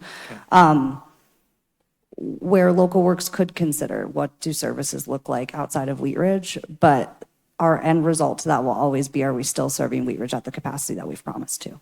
Okay, thank you. Thank you. Mayor Pro Tem Holteen. Thank you. That's always so exciting of a presentation. I just want a couple reflections and then a question. I mean, I just feel like the return on investment for the city is just extraordinary with Local Works. I mean, just to see those real impacts, both with our residents and our businesses, really align strongly with our goals, but also the intangibles that are captured in photos and stories are, really at the heart of what makes us stronger for the things that are ahead of us. So I just want to thank you for all of that work. It's just really, sometimes it's hard to really put a finger on. So a couple of pictures go a long way, but it's the real value that Local Works brings. And it makes me wonder, I'm like, you were asking for exactly $1,000 more than you did last year. I was like, what if we gave them $2,000 more than last year? Like, what? Just because every dollar invested in Local Works is clearly coming back to us. And in that, I just want to call out the diversification of your funding. I know that was a promise Local Works made to us several years ago. And to actually make good on that and to, achieve what this board and your leadership have done, really makes it easy to get behind the type of funding, because it comes back to our community, but you're bringing in other partners who are willing to make those same investments. So I just want to recognize that. With the business grant program, it's my day job is doing pretty significant re-granting out to other programs. And one of the things we have found through that work is that sometimes there's alignment across our different re-grantees, where it's more cost effective for us to retain specifically a communications firm to provide them the communication support was much more cost effective than for us to be giving them small grant funds for them to go get communications. So I just want to suggest as this program is ramping up for 2027, looking at for efficiencies like that. I know each business kind of has its own unique things, but a lot of times finding a communications firm that's able to work at scale with small business can actually take a lot of time for the business to go find. So if there are efficiencies like that, would that be something that Local Works Board would be open to doing, like retaining? I'll just use communications because that's what we run into. And I know a lot of our small businesses struggle with finding support through social media strategy and like the design and outreach aspect. So would that be something that Local Works would be open to contemplating as part of that program? Yeah, I definitely think so. And I think it's already occurring in a way where we don't have like a retainment policy right now on the board for something like that. Could we adopt that? Yes. But with how that we've grown, like the entrepreneurial services that we have inside of the makerspace, we have a lot of those people already on standby, where it could cross over. But I think it's a great idea to consider of just bigger of what that policy might look like and how we make sure that the money that we're flowing through these local businesses is efficient, and getting the best bang for their buck. Great. Well, thanks for all of your work. It really is paying off. Thank you. Councilor Larson. Thank you, Mayor. Two questions. The first one has to do with the private grants. And over the last 5 years, it looks like Local Works has been very successful in obtaining private grants, hitting a high point last year of almost just under half of the annual revenue. Very impressive. What I'm hearing, though, and I'm on another nonprofit board, and some of the traditional sources of private funding, grants and foundations and whatnot, have slowed down and become more selective or moved some of their traditional grant making to a different place. Are there concerns that if the forecast for this year and next year turn out to be a little less, when Local Works has such a big part of its revenue stream from private grants, are there alternatives, or are there other courses of action? Yeah, that's a great question. And I like to caution folks, because I get this question a lot, that every nonprofit is different and every nonprofit qualifies for different things in the private grant world. Right now, Local Works is not fearful of that landscape. We're always prepared that it could change, but right now our funding sources seem to be very stable. During that strategic planning session that I mentioned with the board, we actually just did an entire sustainability succession plan for the organization that many nonprofits don't have the chance to do with small teams. And part of that was going through a checklist that if a storm comes and we have to cut programming, what programs are we willing to cut? So we do have that list that understands what programs can we cut and what programs can we not cut to maintain the Local Works mission. And moreover, that question came back every single time to, are we still serving the city of Wheat Ridge in the way that we promised to?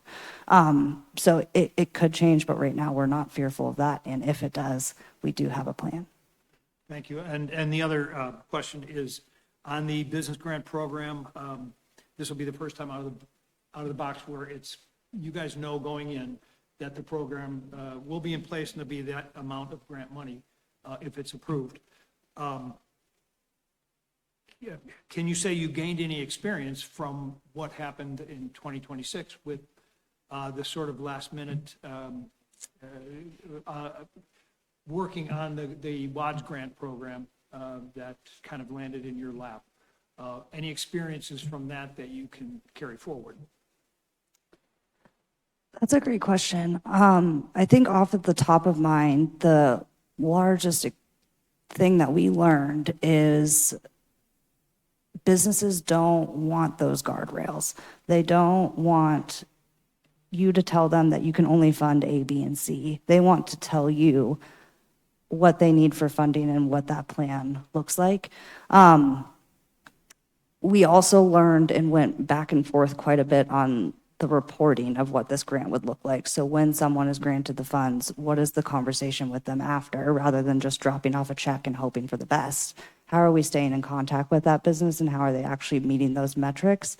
And I think we learned how to make it less complicated and how to make it less admin heavy and less almost intrusive for the business owner, where they feel like we're just telling a story after the funds rather than we're checking up on them. And then, yeah, one last thing. If you're, it sounds like it's not going to be, the grants are for facades and signs and limited to certain types of things that happen around a business.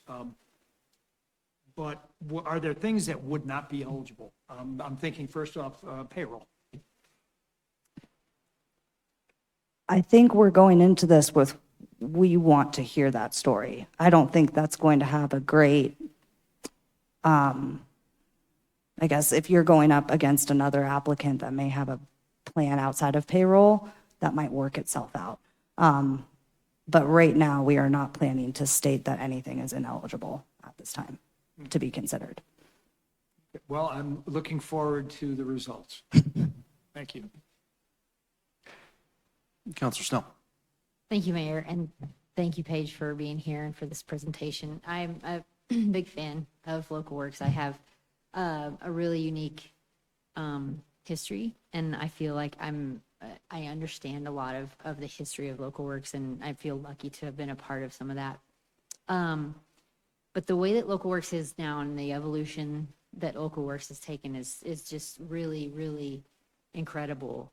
And of course, I think that a lot of that, I have to say, is due to incredible leadership. So big kudos to you and your team and your board, because I think Local Works is just doing amazing things and just continues to top itself every year almost. One question that I just wanted to clarify, just because I think it's really cool, the Creative Commons, you said that there will be how many more and when? There should be, I might be a little bit off on the number, there should be 13 rentable studio spaces, and we're hoping Q3 of 2027. That's great. And they'll all be in that same area by the makerspace? Yes, so the parking spots that are directly behind the makerspace on the parking lot that we share with the pool, those parking spots are within our lease, and so the shipping containers will be horizontally placed there.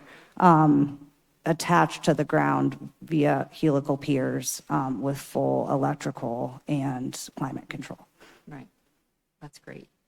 That's wonderful. I think that knowing how creative our community is and the focus that our community puts on art and creativity, it's wonderful. I wanted, let's see, what do I have here? I wanted to just also call out the programming that you mentioned and that you will continue to have on the civic side of engagement. And I really am thankful for that. And I think it is a really unique list of programs and programming and knowledge and discussion that you bring to our residents. And so I want to just call that out and say thank you. And if anything, I'd just say more of that, please, because it's always needed. And I think people will receive it really well. And then just thank you for taking on the Wadsworth grant program. And then I'm just excited to see what happens with the program going forward. It sounds great. So thank you. Counselor Okada. Thank you. Thank you, Executive Director Piper. I want to echo what a lot of the other councils have said, that thank you for your hard work. Local Works is extremely special. The ROI, as Mayor Pro Tem put it, is incredible, and it's a unique thing for our city. So thank you very much for that. This might be quick question, quick answer situation, but who makes up the group that reviews the grant proposals? We still need to create that. So it will be an appointed group by the Local Works Board of Directors for our internal people, and then we'll work with Mayor Stites to appoint elected officials. Wonderful, thank you. You also, thanks for reminding me about the coupon redemption on 38th Avenue. How do customers, how do guests to 38th Avenue encounter these coupons and the offer on the front end of it? Yeah, that's a great question. So we provided quite a bit of materials for businesses to put out to make sure that people are aware of it. We have done several different marketing strategies to make sure that folks are aware of it. So part of it is if you're familiar with Local Works and you look at our programs, you can find it there. If you're browsing ridget38.org after being on the corridor, and if someone visits and sees that on the flagpoles throughout the corridor and they visit, they find the coupon right away. But a lot of it is partnership with businesses and getting them to buy into the very easy media kits that we send that probably takes 15, 20 minutes to edit that then they can put out in their storefronts to make sure that they're best utilizing our program. So it's definitely a partnership with marketing. Great, thank you. Yeah, thank you again. That's all I have. Counselor Wood. Paige, I wanted to thank you for the information that was provided in our packet and for the presentation tonight. I mean, it was so complete. It's so easy to read and so easy to get the full gist of everything that Local Works does. I still consider myself somewhat fairly new on the board and still getting used to all of the things that are offered. But it's amazing to me how well supported businesses are and also residents of Wheat Ridge as a result of the work that Local Works does. It's phenomenal. Again, thank you. And to echo something that Mayor Pro Tem Hulteen brought up, I was so amazed, and I thought the degree of diversification with the revenue stream over such a short period of time, I think is amazing. And I think that and Local Works overall is to be commended for that. I really do have a question in here too. Just on one specific thing that I've come to find out about, I didn't know this, the neighborhood I live in actually takes advantage of the block party grants. And and have for several years. Again, I did not know that. Is that a program that is oversubscribed? I mean, do you reach a point each year where you have to turn people away because the funds are used? Because again, first of all, I can't think of a better way to create community for residents to get to know each other and socialize with each other, and that's really what makes a community. So I think it's a great program, but I did wonder if it was oversubscribed. Yeah, that's a great question. I would say on average, yes. On average per year, we typically receive more applications with the block party grants and the dumpster grants than we're able to approve. I think in the theme of oversubscription, that's fair to mention here is that the dollar amount that we've been able to grant residents has not been able to grow because of the demand. So we are only able to grant residents $150 for their block party, which hasn't changed in the last 5 years. The economy has changed drastically in the last 5 years. So when we think about how far $150 can go, sometimes it's not that far. That's why Local Works, over the past several years when we weren't able to find other funding sources to bulk up that budget line item, we started working with Chick-fil-A, and Chick-fil-A now donates up to 100 nuggets to these block parties, and the cow usually delivers it himself. We also have other partnerships that are similar to that with in-kind donations that can occur. What we're aiming to do now that we have this partnership for only a year with Colorado Gives to see what we can do is both increase the amount of grants, but also consider increasing the amount of the dollars given per grant to better match how the economy has trended and what things actually cost to hold a block party. One more quick question. Something I did not know about until I read, well, plenty of things, but one for sure I didn't know about until I read the packet was about the library of things that can be rented or checked out. I'm sure you're probably looking to grow that. Do you want donations of good things, or is this something that could be overwhelming as far as where to keep it or store it? Yeah, right now we are at our square footage max in that block party library. So we love the donations, and actually we get random donations almost every day. So we now have a donation form that you can fill out online of whether or not we can accept your donation. We are looking to add some permanency to the block party library. Colorado Gives Foundation has committed $55,000 to the block party library for that line item. Because right now we're renting a Go Mini shipping container to store the items. So that might allow us to buy it out. It might allow us to buy a commercial truck and deliver the block party to you. So more to come on that. Thank you. Thank you. Any other questions or comments? As usual, Paige, thank you very much. I've always said you treat this more like an entrepreneurial adventure more than just a nonprofit. We meet a lot of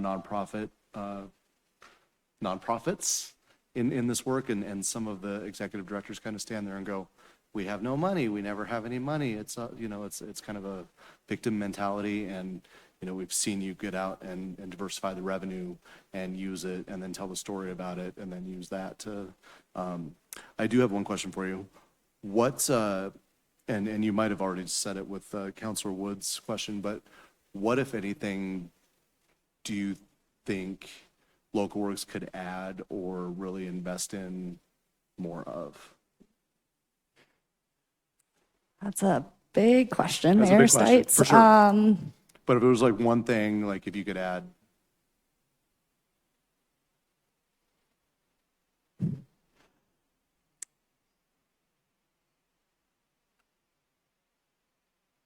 Man,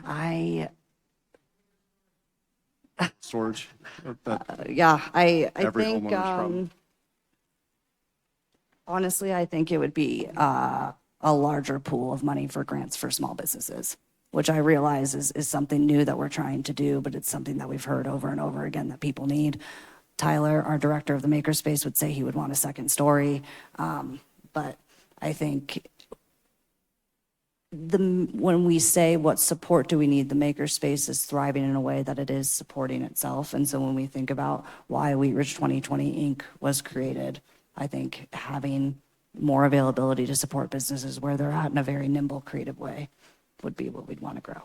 Thank you. Just to point out, we were giving the business district $90,000 up until last year, and you guys are only asking for 50. So something to consider as we look at the budget. Yes, I like to humbly ask for the money and prove and sane results and come back the next year. But if you want to give me more, please. All right. Thank you. Any other questions or comments before we let Paige go? All right. Thank you. Fantastic presentation. And we will go on to the Wheatridge Chamber.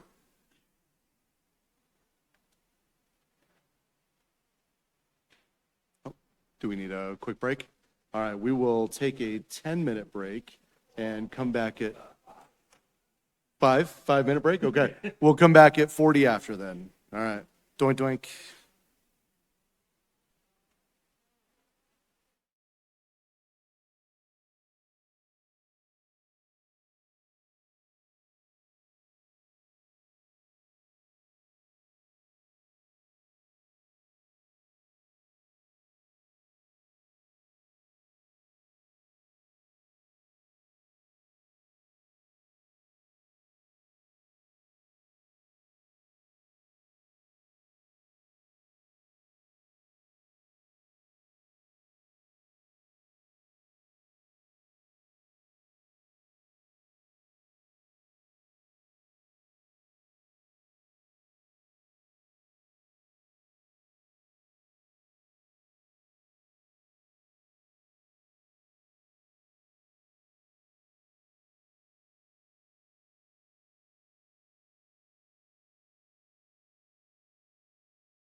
right, welcome back. It is 8:43. Couldn't get some of these slackers in their seats. All right, we are moving on to our third presentation here, which is the Wheat Ridge Chamber. Thank you. Make sure your green light is on. One more. There you go. Oh, wow, thank you. This is great. It's great to be here, Mr. Mayor, council members. Thank you for having me here. Some of you I've met, some of you I haven't. I'm Robert Ham, and I am the Chief Development Officer of Family Tree, who many of you know, the organization. I've also been a Wheat Ridge Wheat Ridge resident for the past 26 years. So love, love, love Wheat Ridge.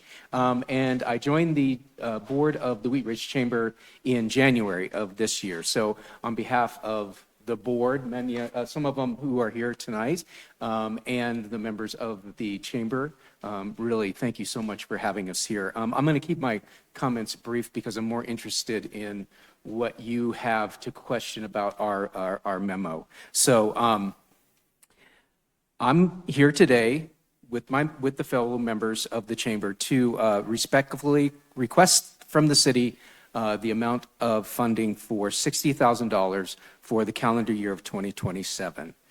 And this request is really about growth and prosperity, especially for the businesses in Wheat Ridge. When businesses thrive in our community thrives.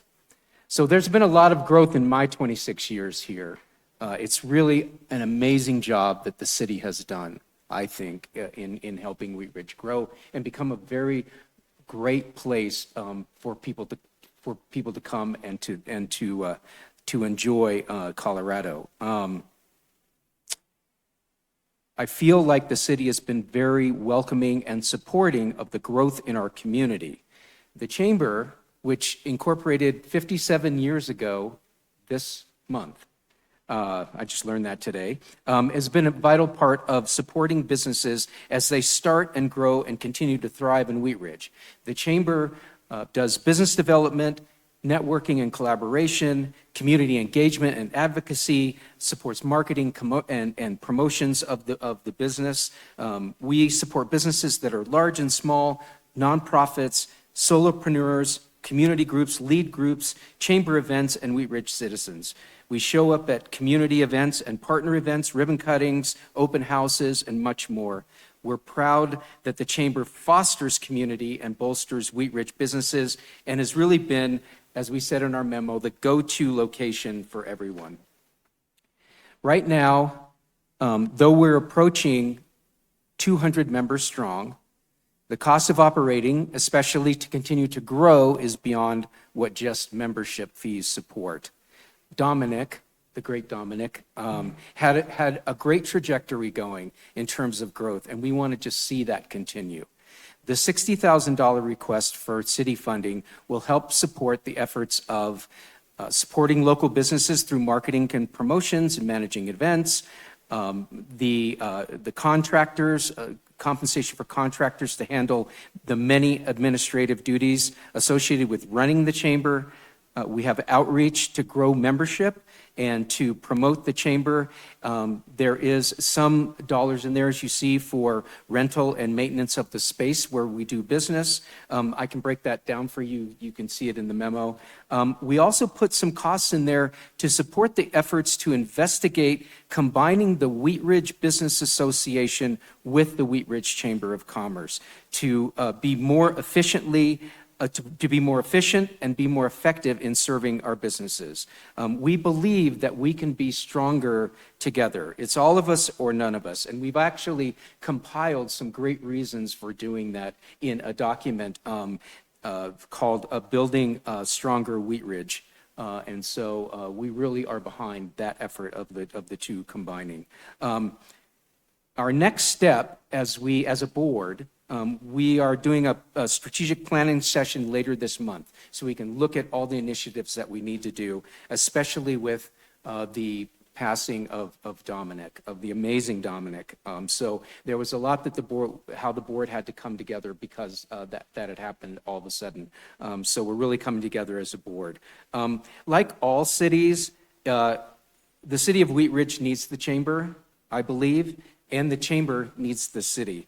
I love what we put in our memo. This is the only place that I'll quote our memo, and that is, we believe that an investment made in Wheat Ridge Chamber of Commerce by the city will yield substantial returns for our city's economy and social fabric. By allocating the requested funds to the Wheat Ridge Chamber of Commerce, the city will be reinforcing its commitment to creating a robust business ecosystem and enhancing prosperity for local businesses. We're really grateful for your consideration of this funding in full or in part, and we welcome any questions. So, thank you. Thank you. Any questions?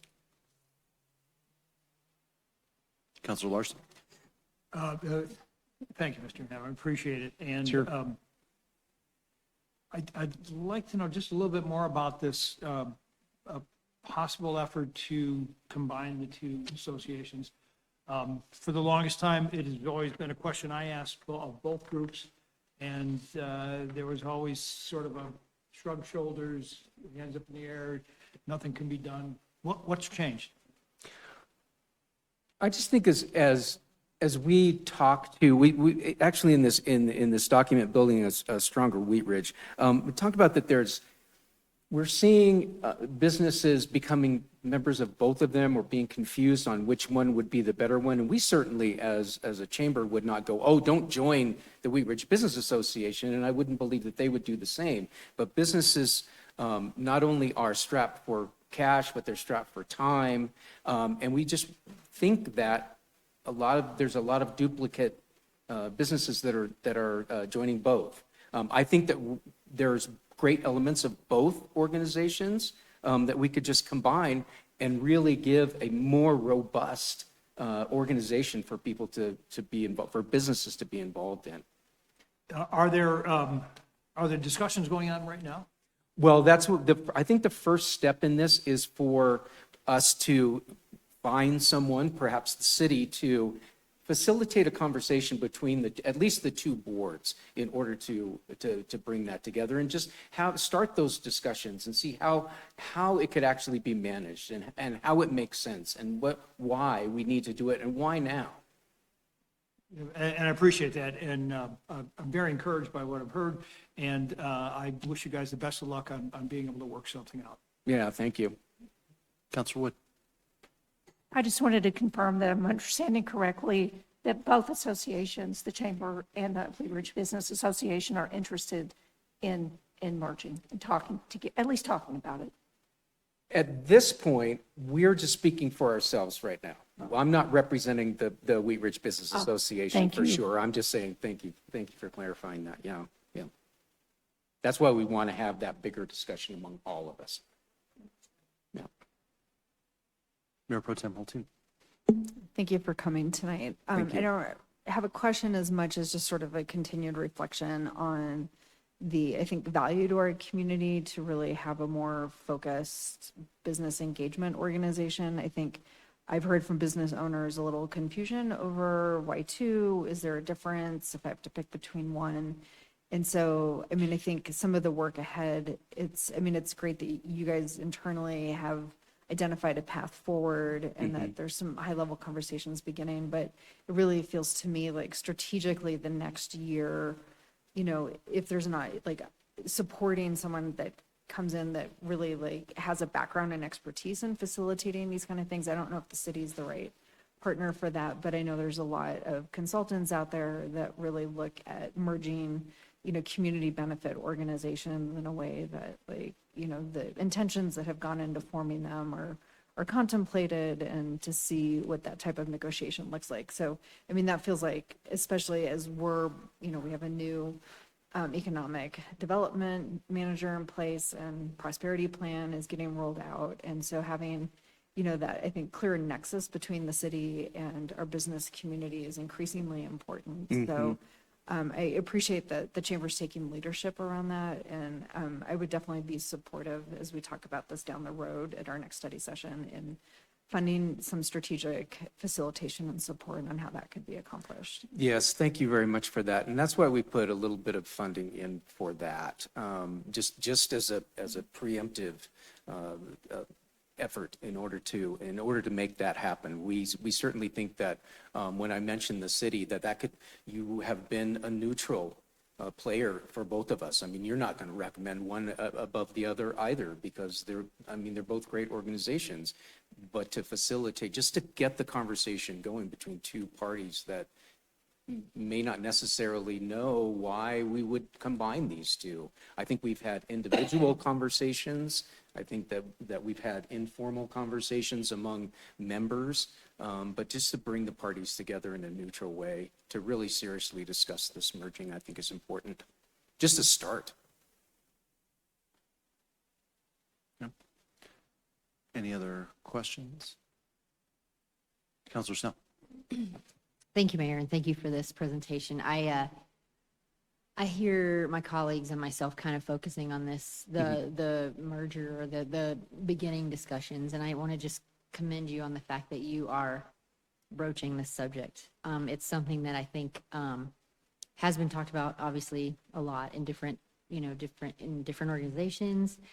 It is something that, as a business owner myself, it's kind of like, where do we go? Which path should I choose? I do want to just commend the chamber also on some of the programming that you offer, and I feel like the chamber has a very complete, diverse list of programs that you offer for different business owners and different business types, and I think that is definitely a feather in your cap. Thank you. And I know also just thinking about the chamber and staffing of the chamber and who is part of the chamber, I know that you're probably all still kind of figuring out how to fill those giant shoes. And I just want to commend you on that too, and understand that it is not something that's going to go away. It's just how to move forward, and I commend you on that. So I'm really interested to see where this goes, but I appreciate you coming and appreciate the chamber. So thanks for this. Thank you. Definitely later this month in our strategic planning session, that's going to be a big topic of discussion, is what does leadership look like moving forward? And we have to make sure that we have the right people in place. Even we have an amazing administrative contractor that we're working with, and Stephanie is still helping us too. Stephanie McGee with some of the budgeting, some of the work, and the volunteer board is just, we all once with Dominic's passing, we all just kind of came together and said, "Well, you take that, and you take that, and you take that." And so it was really coming together as a force, and I'm just really proud of the team that I get to work with in order to fill those, like you said, those big shoes, and what the next step in leadership looks like. So that's what part of that strategic planning will be, a big part of it for sure. Have you guys taken a look at the economic prosperity plan? I have not personally. The economic prosperity plan.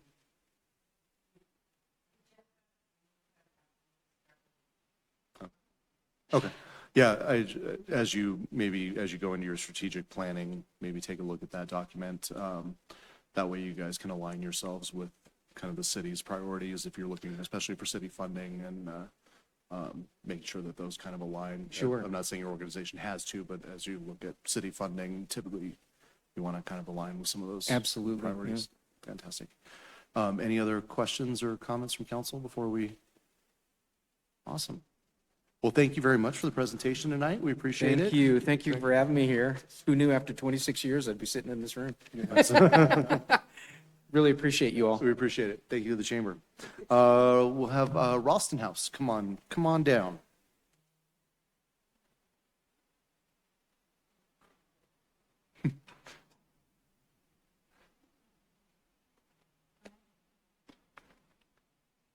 We're playing The Price is Right today, right? The donation is right. Go ahead. I'm Tricia Riffle, and I'm the executive director at Ralston House, and I jumped a little earlier, so apologies. But I know you have a packet of information about us. To sort of recap what I shared earlier, Ralston House is the child advocacy center that is in the First Judicial District, and we provide forensic interviews, forensic medical exams, and victim advocacy to children and their families who've been victims of crime.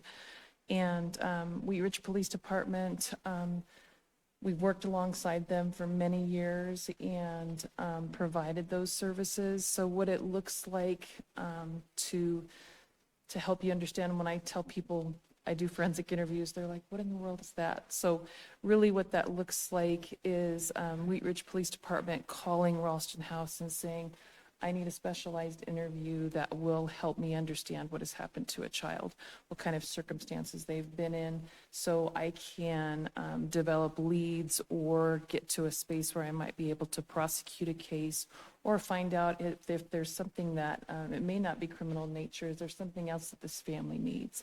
So Wheat Ridge partners with us, and they bring, they refer children and families to us, and we provide those specialized interviewing services. In addition to the interviewing services, we also provide medical exams. Sometimes we have children that need head-to-toe medical exams. Any child that's a victim of a sexual assault can receive a medical exam at Ralston House. We do not provide acute care, so a child would need to go if they had been assaulted more than or less than 72 hours.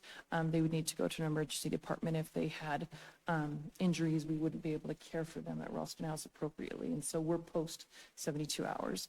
And we also provide victim advocacy. So when children and their families come to see us, what do the next few steps look like for you and your family as you try to put your lives back together and may be headed towards some kind of resolution within the criminal justice system, or you may not be. It really depends on the circumstances.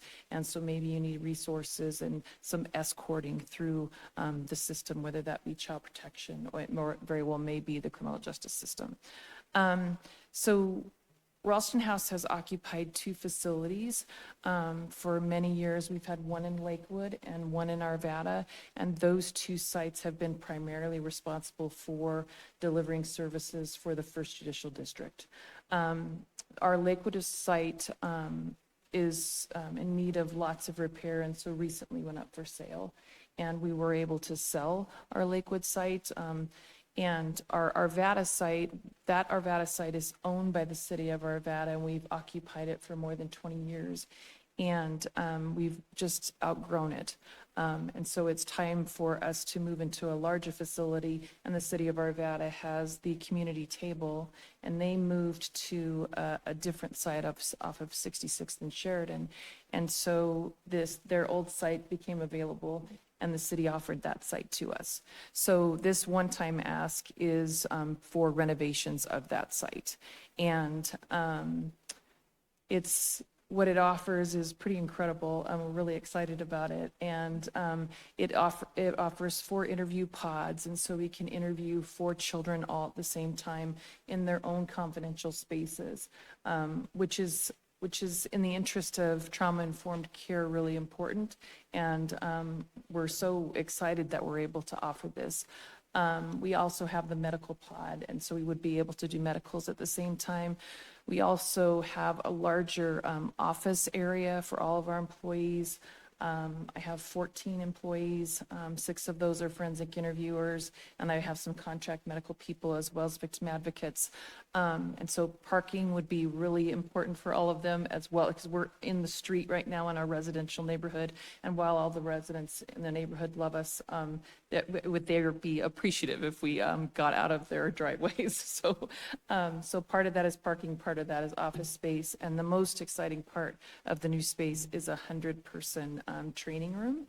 And so we're an accredited child advocacy center, which just means that we adhere to a particular set of standards and a few of those standards are we provide training to our multidisciplinary team 6 times a year, and we currently have to go to lots of different spaces to try and find space to host 100 or more people, but we would love to have that within our own facility. We also have forensic interviewers on staff that train across the state, and we go across the state. We'd love to host that at our own site. So we strengthen forensic interviewing within the state of Colorado. We'd love to be a partner with all of our other child advocacy centers. So that's a little bit of a snapshot of what the building looks like, and what we're doing, our capital campaign, we've done this before. So we have another site in the city of Northglenn, and we've been there approximately 8 years. They invited us to come on into the 17th Judicial District about 8 years ago. We ran a very similar capital campaign. That was a build, though, as well. And so all of the municipalities within the 17th Judicial District contributed money to that building. That building is owned by the city of Northglenn, and they maintain it inside and out for us. So this is the same sort of idea in the sense of all the municipalities contribute. We're also running a capital campaign, and we are getting funding from the Gates Foundation, In-N-Out Burger, lots of different capital campaign organizations are contributing, but we're also asking the municipalities to do so as well. And so we've been very successful before in the 17th, and so just really excited to do this in the first as well. So I'm happy to answer any questions that you might have, share any additional information.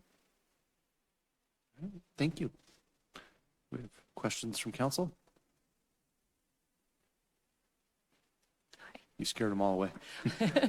Mayor Pro Tem Holting. Thank you. I don't have a question. I just want to thank you for the important work that your organization does. It's actually really heartbreaking to hear how much space and capacity and staff you need to do this work, because the need that drives that is really just heartbreaking.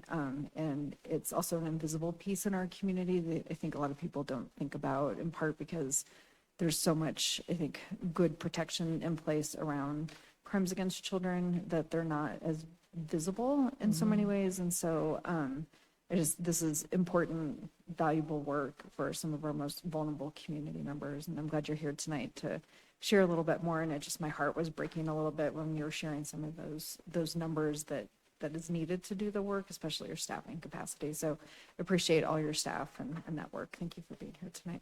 Thank you. Appreciate it. All right. Well, thank you very much for being here. And again, thank you for all the work you do. Ralston House is an amazing program. Absolutely. Thank you for having me. And our last organization tonight, the Wheat Ridge Historical Society.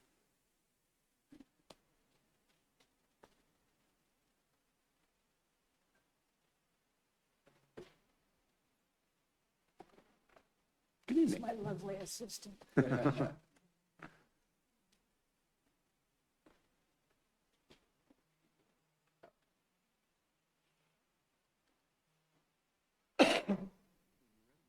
I do have a teacher's voice, but would you like me to use the microphone? How do I do that? Oh, I'm on? You're on. Okay, here we go. Good evening, ladies and gentlemen. My name is Marta Hetty, and I serve on the board of the Historical Society as the publications director.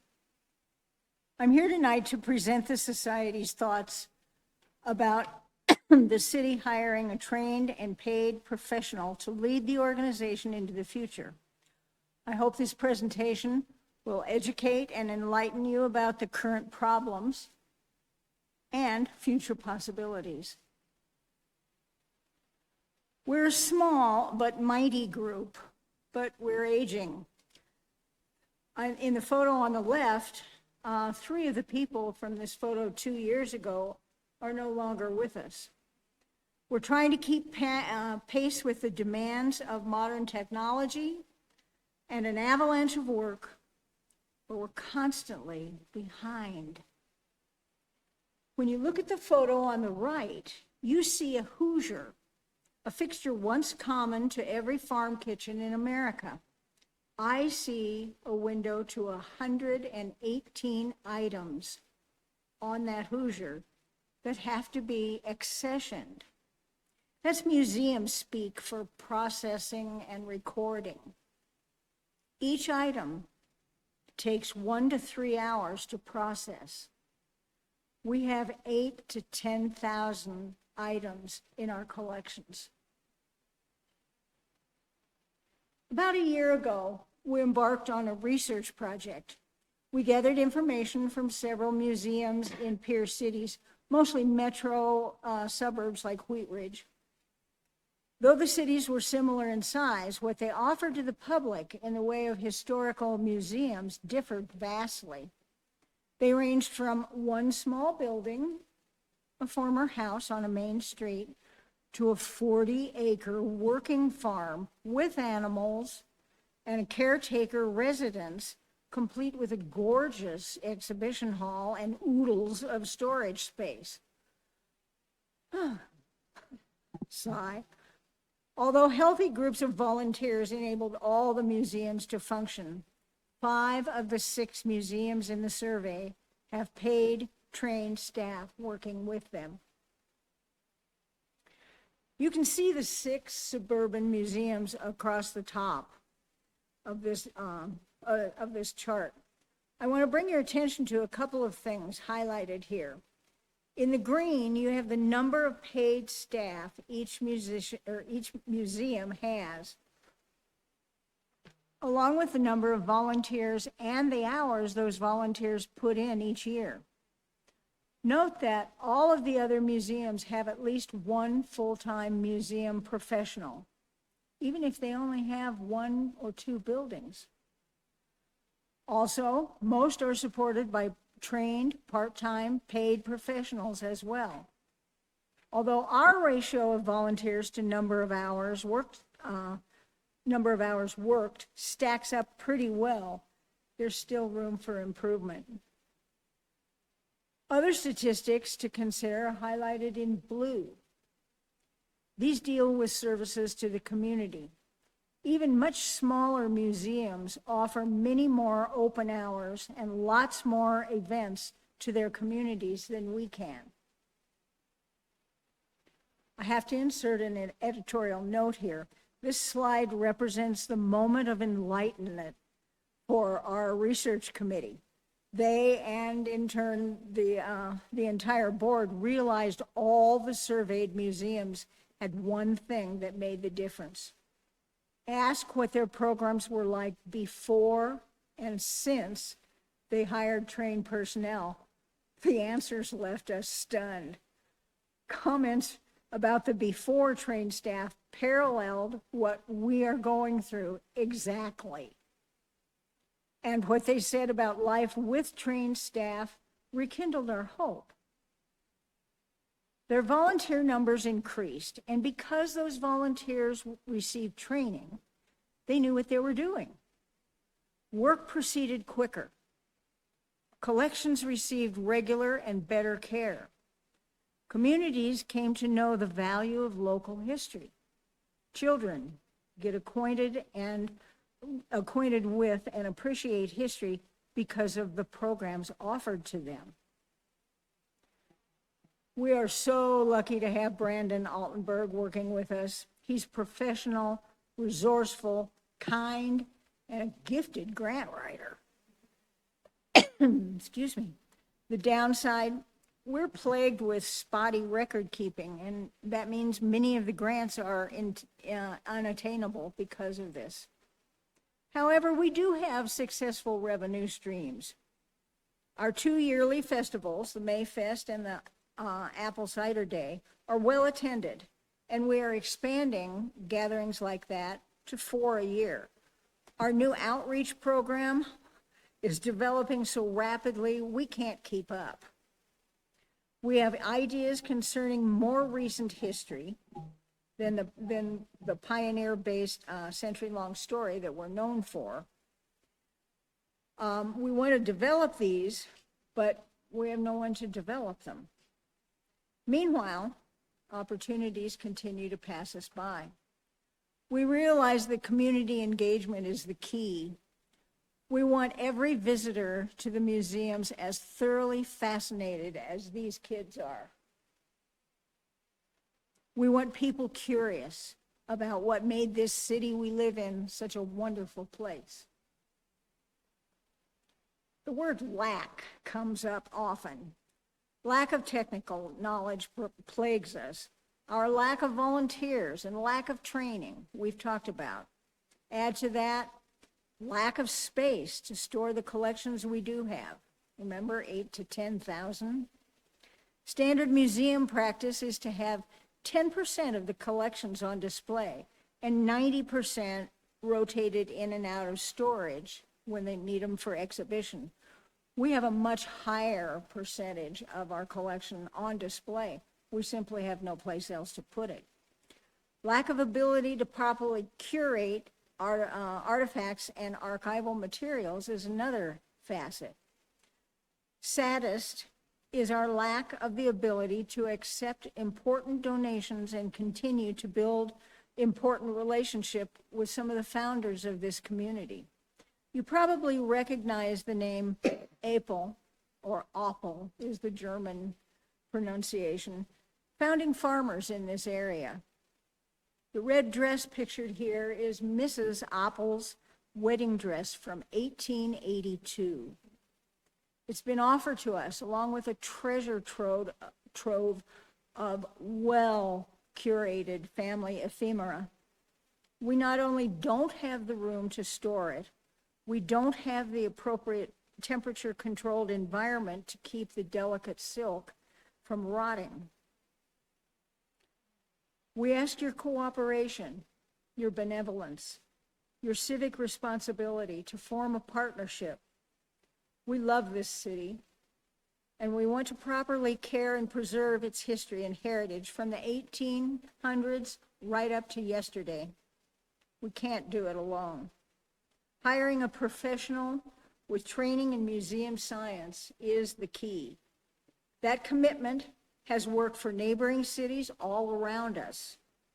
Evidence across the board indicates that they were able to emerge from the mire and forge sustainable operations and increased revenue sources to serve their community with the help of trained individuals. Thank you. After the next couple of presentations, we'll be glad to answer any questions you have. Thank you, Marta. I'm Karen O'Donnell, the Director of Parks and Recreation, and as Marta mentioned, Brandon Altenberg is the staff liaison for the Historical Society. Brandon's on vacation today, so I'm filling in with just a little additional information because staff reviewed the request that Historical Society put forward in an effort to draft a job description and a formal position request for budget consideration. And we felt that the best way to make this a viable full-time position request would be to include public art coordination and cultural events and programs. And just to tag onto that a teeny bit, the city currently contracts out public art consultant services. So if we had a position, we wouldn't need to have that contract moving forward. And the Wheat Ridge Parks and Recreation Pathway clearly indicated that the community would like to see more cultural programs and events. So including that in this position would be something that would be of benefit to the community and what they've expressed interest in. So with that, the Historical Society will conclude their presentation with just a little snippet into their year-to-year annual budget, which Bonnie's going to share. Bonnie, you can take my seat, and then together you all can answer questions.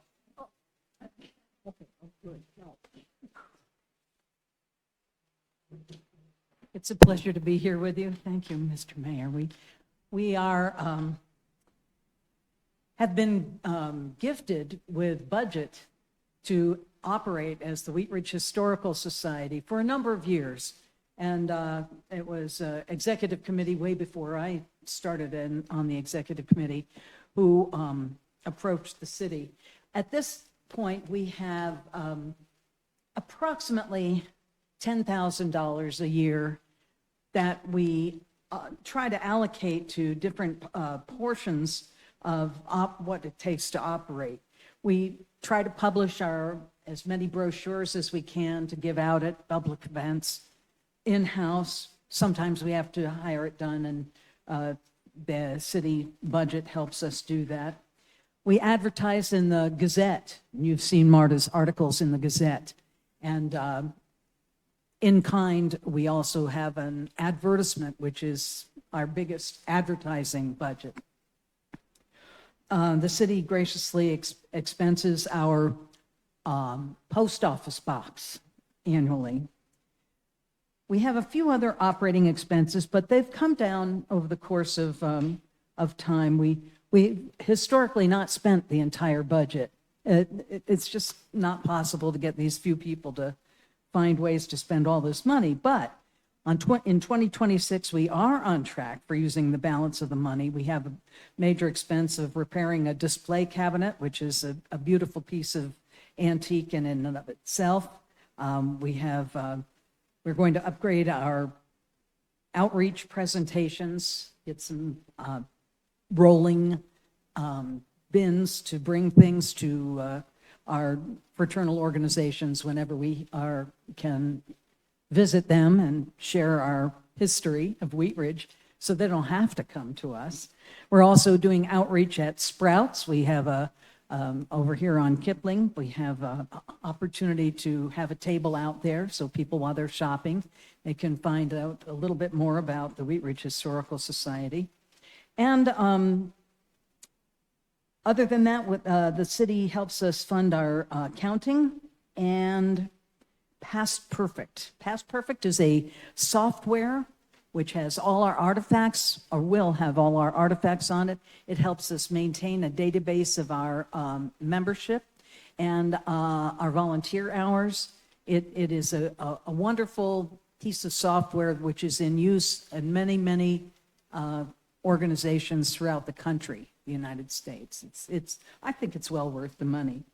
So in 2027, we requested a slight increase from 2026, and that is about $200 for ink. As we said, we like to print everything in-house if we can. It's a little less expensive that way, and we have our volunteers use their own home computers for the most part to design these things. And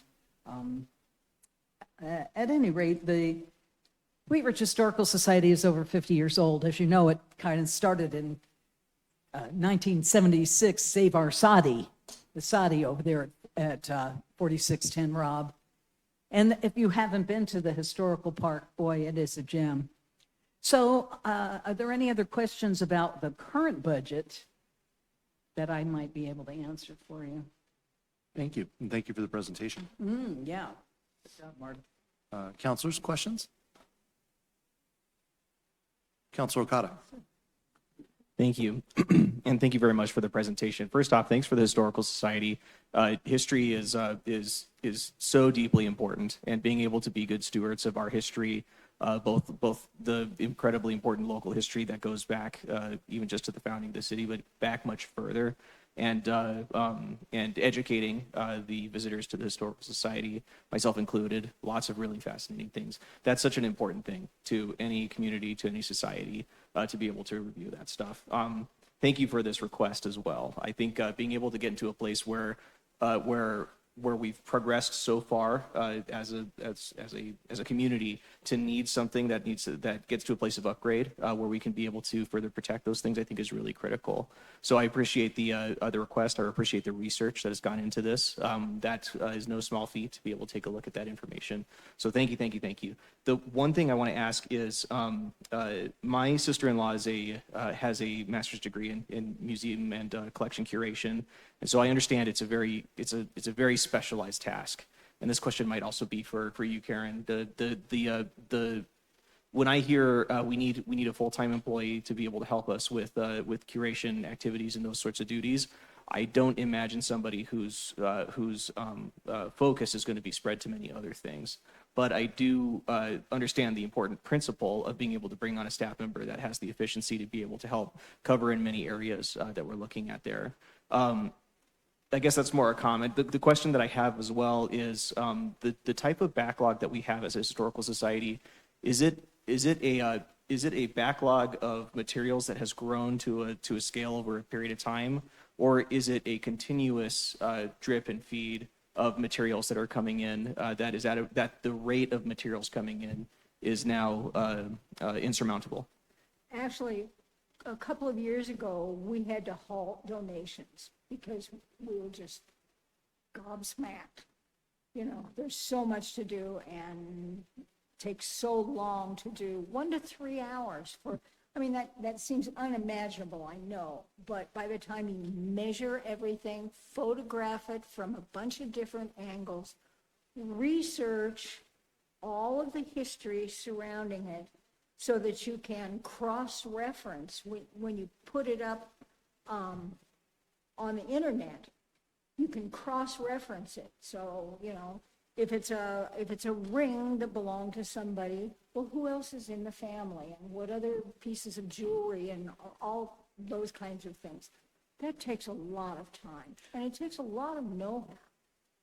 And to answer your question, it's some of each, but mostly when we took on the Century Long Story Project, the Wheat Ridge Historical Society, the Red Brick House, the post office that is on the property was full to overflowing. The soddy had a bunch of stuff in it that really wasn't period, the log cabin. So over the course of, I would say, the last 5 years, we have really depicted the century-long story. The cabin is one era, the soddy is another era, the red brick house is another era. A wonderful archive committee has knuckled down and got that post office into ship shape so they can find information when people write to us and say, can you tell me about this house that my family used to own? Yes, we can now. We don't have to say no because we can actually get to it because of that wonderful committee. But when it comes to the stuff, we need some direction. Very understandable. You know, and hearing too that it's a bit of both. And I mean, it would have to be if you're in a place of like when you had to stop taking donations. The makes me wonder if the backlog, the scale of the backlog, is something that's more of a temporary issue that maybe a consultant could be able to come in and help us with. We're working our way through it, but we certainly could use some help. A trained professional, somebody who knows about curation. You know, Yeah. we don't necessarily know.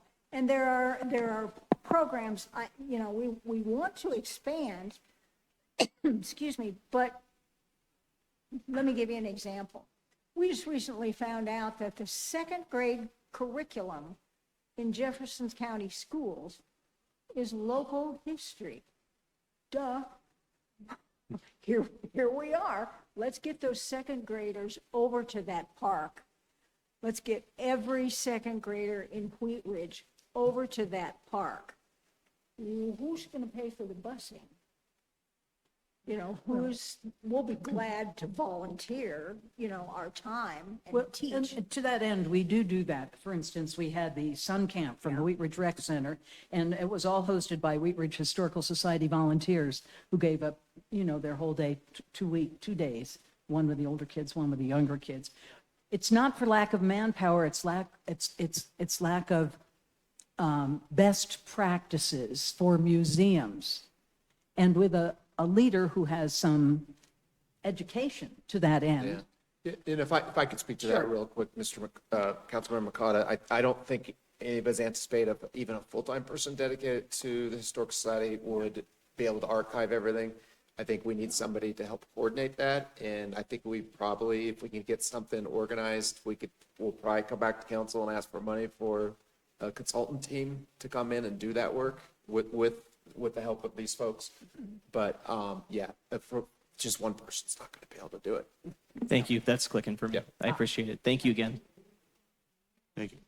Mayor Pro Tem Holteen. Thank you so much for all your work. My father did some historic preservation, and I spent my childhood running through abandoned historic buildings, like picking up artifacts and making up stories because I didn't have anyone to ask. So I appreciate the work. I have 2 questions, really. One is, I am unclear when we're talking about this FTE, who would be supervising the FTE? Would they be employed by the city, or who would be? Karen, I don't know if you can speak to that. Yeah, it would be a city employee. Okay. Most likely working for Brandon. Okay. At this point. Okay. Yep.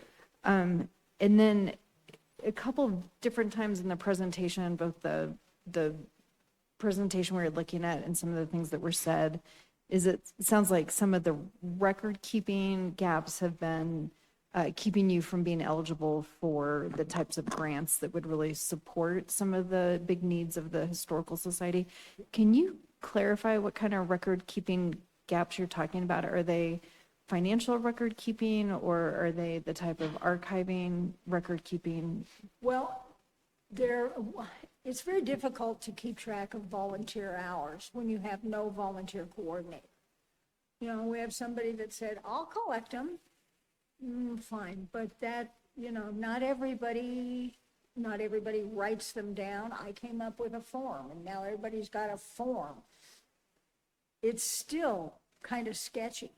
And one of the things that they ask for grants, a lot of grants, is how many volunteers do you have? How many hours did they work?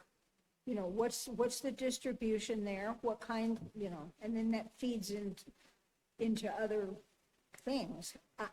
If we can't provide that core, and everybody's, you know, really means to, we really mean well, but I can't go and harangue somebody. You know, I'm just another volunteer. So that's one facet. As far as the gaps go, yeah, there is a backlog in things that need to be accessioned. We are making progress. We made a lot of progress when we were preparing the century-long story to get caught up. But we're still only at about 5%. Yeah. Oh, I'm sorry. Go ahead. Well, I was just going to say, about 5 years ago, we had a steering committee. And the steering committee made a whole long list of what the Wheat Ridge Historical Society would love to have. And it was huge. And then we turn around and we're, you know, 75 to 80-year-old people who we just can't get it done. So it would be wonderful to have somebody who was able to enroll or give us ideas how to enroll younger people and get them involved, and who is, I want it, for lack of a better term, expert, but really educated, who has the knowledge to put these things together. Yeah, thanks for the additional details on that. It seems to me that there's sort of this like hierarchy of needs. I mean, there's the backlog of items that need to be accessioned. Is that the right word? But you know, what you're really running up against, and really by default the city's running up against, is, you know, the ability to, you know, keep the programming of the Historic Society moving forward in a way that it's accessible to our community, which is really important.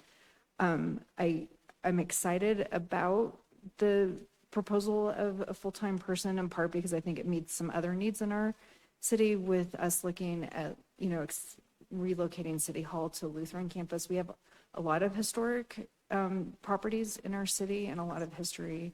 So I think it's important for us to value that. And I think what comes across to me is that the city's partnership also around helping with some of these administrative tasks and helping getting the type of work done that then would allow leveraging for grants seems really important, because I think the hard work of the backlog, like if we could be in a position where we could do paid internships or, you know, get some of that grant funding, then we can start addressing some of those second order things. But right now there's just not the capacity both to run the bare bones as well as like do that prioritization so that it's in a position to get additional funding. So in general, I support this. I think the FTE conversation kind of couches in with the budget overall, because in general, we tend to talk about FTEs that are budget.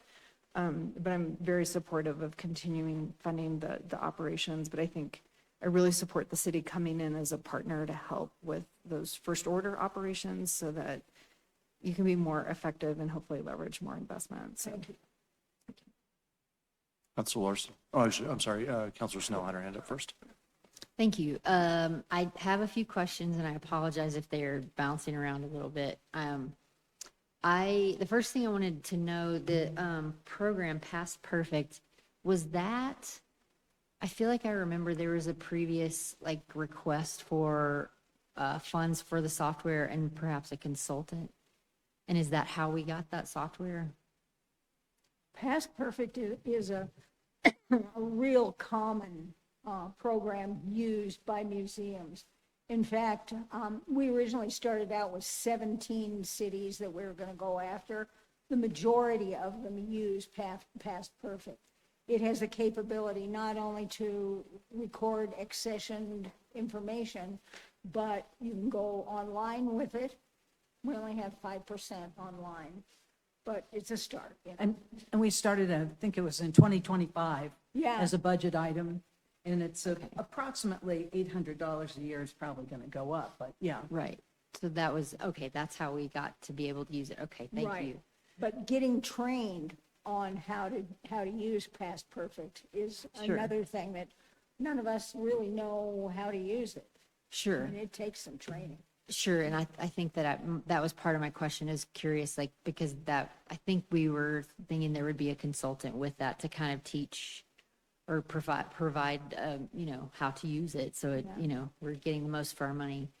So that was one question I had, and then on the FTE, bigger picture kind of question, would this person, do you think this could evolve into like our being the staff liaison for the Cultural Commission, instead of our Parks and, or? Yeah, that's what we're Program manager? suggesting now. If council would like to fund a full-time, that it would oversee some cultural duties, Cultural Commission duties, public art, and then Historic Society as well, which we think they all kind of fit together a little bit. We'd figure it out how it went, and, you know, maybe there's changes or growth in the future, but to start out maybe with that.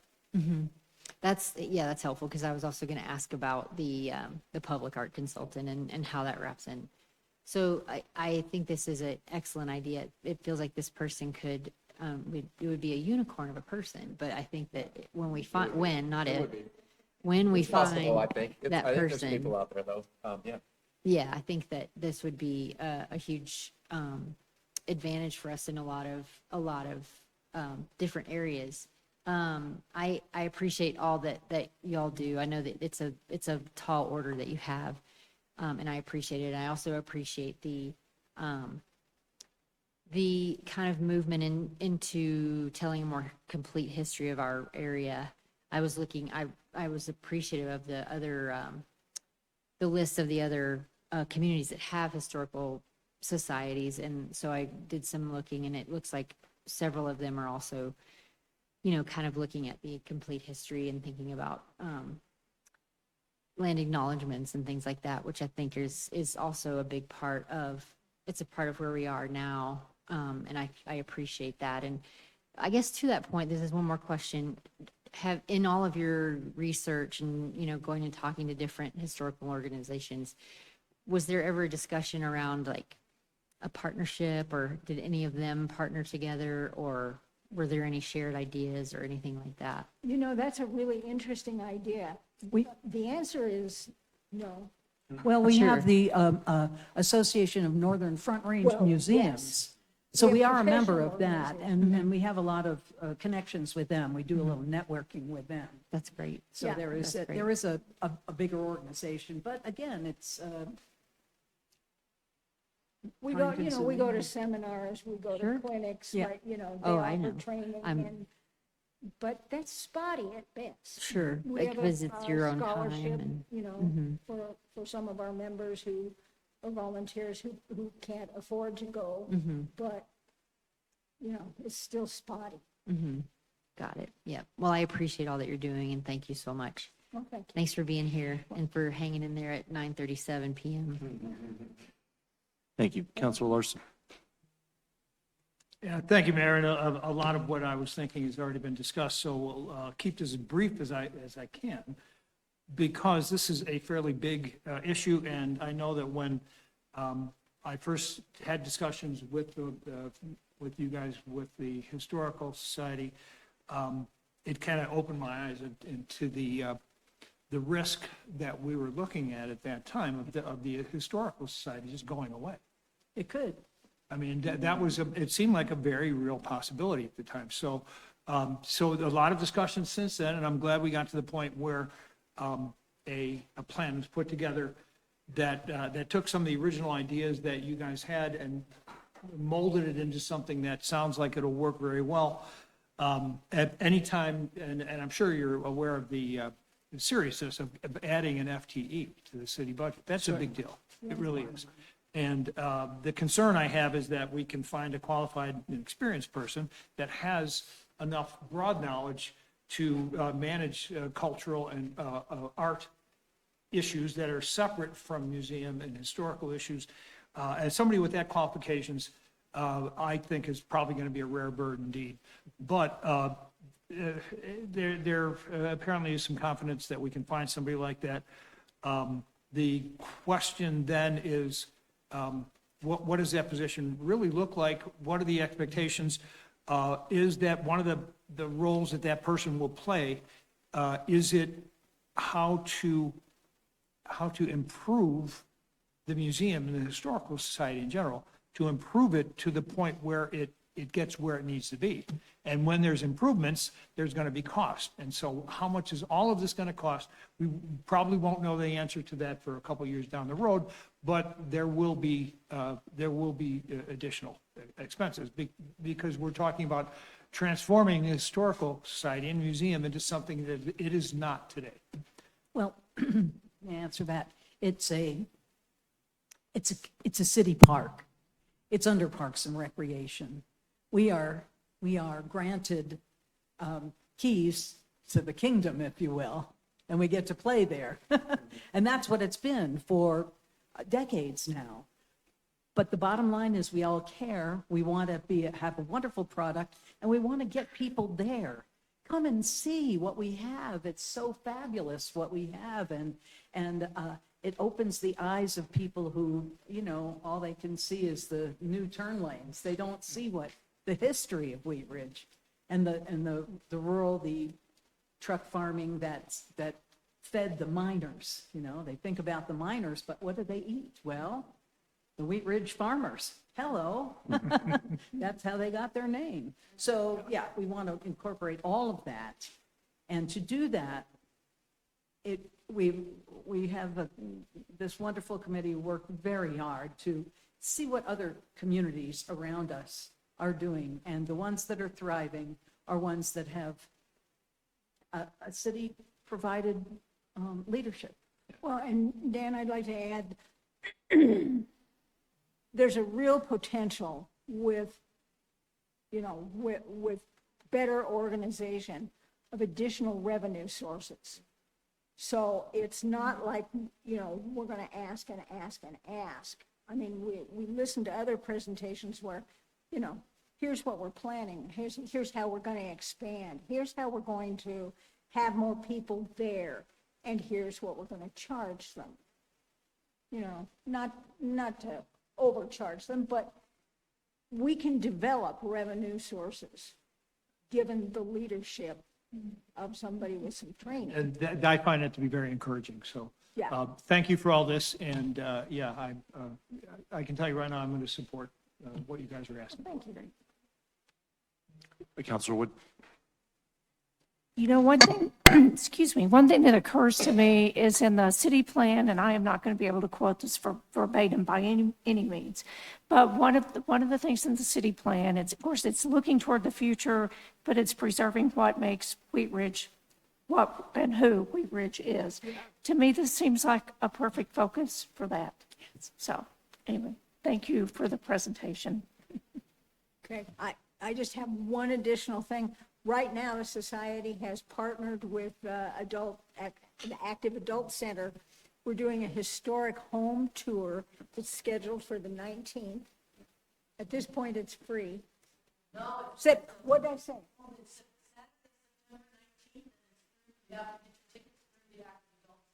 Oh. It's a bus. Narrated. All right, any other questions before we move on? We are active, and we would like to stay active. And to do that, it would be wonderful to have somebody say, come on, folks, we're going to do this, and we're going to streamline that, and here's how we can do more with that, and let's apply for that grant. And here's how to do it. Holding my hand. I don't mind doing it, but I need somebody to hold my hand. Thank you. Thank you to the members of our Historical Society. All right, we will move on to agenda item number 3. Mr. Goff, do you want to? Yes, thank you. I'll invite poor Andrew up. Last on the agenda again. So please, everybody, thank Andrew for sticking out. I'll go through this real quickly. So tonight's discussion is intended to build on the conversation we had at last week's study session. At that meeting, you received presentations from Magellan Strategies on the second round of survey, community polling that we did. And then also you heard from Andrew from Piper Sandler regarding the city's long-term capital funding capacity. Since then, staff has continued working with Piper Sandler to refine the financing analysis to evaluate how we can maximize the community's investment if voters were to approve a dedicated sales tax. As a result, the information before you tonight is more comprehensive and provides a clearer picture of what is financially achievable over the next decade. I won't just save some time. I'll skip some of this. You all know why we're here, which projects we're talking about. You remember the polling was fairly promising. One of the most significant updates since last week is the financing strategy, which Andrew will talk about. Rather than issuing all debt at one time, we're recommending to look at a phased approach with financings in 27, 31, and 2036. That strategy substantially increases the city's overall funding capacity while avoiding borrowing money years before projects are needed. Under a 1%, as an example, sales tax scenario, the city would generate approximately $236 million in total capital funding through certificates of participation, compared to approximately only $210,000 using traditional sales tax bond revenues. The phased approach allows us to fund our highest priority projects in the initial financing in 27. And those projects are the Civic Center, the outdoor pool, and the school properties. And so tonight we're just looking for additional direction from council. If you want to move forward with putting a question on the ballot, do you support a 1% dedicated sales and use tax as preferred funding level? And if so, we would love to have direction to move forward to bring back an ordinance and final ballot question language for first reading on August 10th. With that, I'm going to go ahead and turn it over to Andrew because it is late and let him run through the additional scenarios he ran to get us to a higher capacity. And actually, these numbers do match much more closely to what you did receive in April. And I think that's what the numbers in April were intended to do. We were looking at, Lizzie also looked at more of this phased approach as well. But go ahead, Andrew. Yeah, thank you, Patrick. No better time to talk about bonds than a Monday evening, so glad to be back here in front of the council. So as Patrick mentioned, we have sort of evolved our analysis a little bit, and so what I'm calling this is our capital funding scenarios. And so last time I was here a week ago, we talked about how much could the city issue if it were to do a single 30-year COP issuance or a single 30-year sales tax revenue bond issuance under these different sales tax rate scenarios. Today we have something a little bit different. So building off of that, how can we leverage the growing sales tax revenues of the city, so beyond just capitalizing on 2027 through 2056, a typical 30-year financing? And how can we also capitalize on the revenues that are being generated that aren't being spent on debt service? So the first approach or strategy that we've added here is phased issuances. So we assume a 30-year issuance to occur in 2027, a 30-year issuance in 2031, and then another 30-year issuance in 2036. By doing so, we can capture revenues beyond the typical 30-year term length. So if we did our issuance in 27, that would extend to 2056 or 2057. But now with our last issuance in 2036, we can capitalize on revenues going out to 2066. So that brings in a little bit of extra capital funding capacity up front. The second strategy here is using excess revenue. So what I mean by that is when we run the COP scenario, we assume some sort of debt service coverage. So for every $1 of debt service that we project the city to spend, we assume that there's $1.2 of revenue to support that. So there's a 20-cent differential there. It's not disappearing. It can still be used for other things. So we're assuming that those excess revenues from 2027 through 2036 over the next 10 years would also be available to spend on capital projects. So with these two new strategies, what we prepared is a capital funding number for each scenario. That's captured in the table below here. So we break it down first by COPs, which, as I explained last week, have a higher capacity, and then sales tax revenue bonds at the bottom. From left to right, we go from a 1% sales and use tax rate scenario down to a 0.5%. So the largest being the COPs at a 1% sales and use tax. That generates $236 million of capital funding over the next 10 years based on today's interest rates. And then in the lowest scenario, sales tax revenue bonds at a 0.5% sales and use tax rate, that only generates about $104 million. So I'll go into more detail about the specific scenarios, COPs, sales tax revenue bonds, which projects can be included in the first issuance depending on which scenario. But any kind of high-level general questions to start?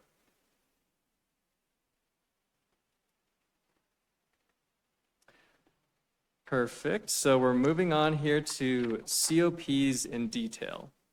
So our COP scenarios range in funding capacity from $114 million, that's the 0.5% sales and use tax, to $236 million, the 1% sales and use tax, based on today's rates. Again, this assumes the use of phase issuances. What I think is very important to note is that the city knows it has $127 million of capital projects that are time sensitive. So ones you want to complete as soon as possible after the new tax is passed, presumably. Only the 1% sales and use tax scenario and the 0.85 sales and use tax scenario would allow you to issue $127 million of COPs upfront. The other scenarios don't generate enough cash flow upfront to support all those projects in one financing. We also looked at this assuming today's interest rates plus 100 bips because we can't predict the market. We can't predict where interest rates are going to be when you want to issue. So Explain what that is, that 100 bips. yeah, absolutely. So if today's rates for your sales tax revenue bonds are 4.81%, 100 bip cushion means we're assuming 5.81%. So 1% addition there. And we do that to help you in your capital planning and make sure that, hey, if rates do move around, if they do go up, you know, another war or whatever, you still have the capacity to issue the debt you need to fund your projects. So assuming plus 100 basis points, only the 1% scenario still allows for a $127 million issuance. Now, do we think rates are going up 100 bips? It's hard to say. I would err on the side of probably not, but you don't want to bank on it probably. As I discussed last time, COPs do not require voter authorization, one of the greatest strengths of this financing instrument, but they will require collateral to secure any financing. This table at the bottom here is a very detailed breakdown of how we got the capital funding capacity. So that's highlighted in the yellow row, and the row right below the green row, that's how much COP capacity the city has based on those phased issuances. And then the other green row below that, excess revenue accrued, that's how much extra cash we're collecting from 2027 through 2036 that would presumably be available to fund capital projects in addition to those COP funds. And then the very bottom line at the table here is the same capital funding capacity number, but assuming plus 100 bips, so you get an idea of how much that is. Any questions on the COP sales tax rate scenarios? Councilor Okada. Thank you. The 100 basis points, that's only necessary, and this is me trying to make sure I'm understanding, that's only necessary for us to consider that in the exercise because of the phased issuance, right? Otherwise, we would be more confident about the rates that we're entering into because they're kind of the now rates as opposed to the distant future rates. I think that's a very fair statement. What I will say is that in the current federal administration, the interest rate environment is very volatile. So if we were to plan the first issuance in 2027, let's just say 6 months from now, I would tell you that rates could move 100 basis points up or down. So that is true in terms of planning for an issuance, 9, 10 years from now. That's very important. But also still for the 2027 issuance, I think it's important to consider some kind of buffer there. What I will add to that is, rates could, of course, do the opposite and move lower, in which case this phased issuance approach would generate even more capacity for capital projects. Thank you very much. Thank you. Mayor Pro Tem Holton.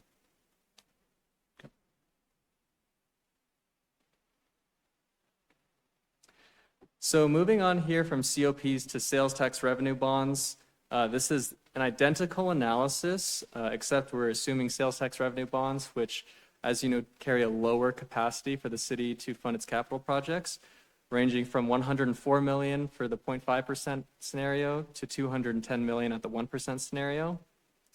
I won't go through this in as much detail, but essentially I think what's important to note is that none of these scenarios at current rates, assuming the structure, allow the city to borrow the full $127 million in 2027 for its time-sensitive projects.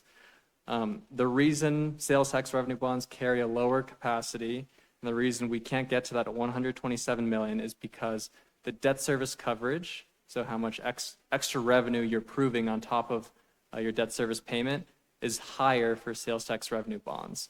That's a stipulation that we have from credit rating agencies and investors who will actually purchase the bonds. I mentioned this last time, but sales tax revenue bonds do require voter authorization. So if that was the route chosen by council, then there would be a question on the ballot to approve any bond issuance as well.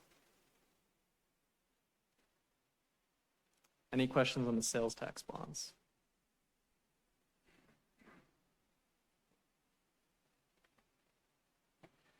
So moving on here to our sample cash flow, this is a lot of numbers, but I wanted to include this to give you an idea of how the cash flows actually work. So from left to right, we have our gross revenue. So this is how much projected revenue we're expecting to bring in. We're assuming that the city brings in from the new tax, assuming a 1% sales and use tax. Then these three columns afterwards, Series 2027, Series 2031, Series 2036, these are projected debt service schedules. So how much debt service you'd be paying on the COPs every single year. So here we only showed from 27 to 47. I didn't want to include more than 20 years because it's really a lot of information. And then to the right here, we have annual debt service, which sums up all of those series together. So that's how much debt service you're paying from the 1% tax every year. And then this debt service coverage number or column shows you the ratio we just discussed, how much revenue are you proving over your debt service. So the lowest, which I've highlighted in yellow here, is 1.2 times, and that occurs after the final phased issuance in 2036. And then the very right-hand column shows you the excess revenue. So how much revenue are we generating from the tax that's not being spent on debt service? We assume we could keep that revenue and that it could be used for capital projects. So I've highlighted to the right here from 2027 to 2036, that amounts to $35 million that could be also used for capital projects. Just to give you an idea of how the cash flows work here. Any questions on this page? Mayor Pro Tem. Forgot about these microphones. So where is that $35 million reflected in the previous table that we were looking at? Yes, that's a great question. So I did not want to show the full cash flows here, but essentially in this bottom table, the second green row, excess revenue accrued, 2027 through 2036, that indicates how much excess revenue you're accruing in those years that can be used for capital projects. Okay, so it's reflected in the totals in yellow. Correct, Yep. correct. But okay, great, thank you.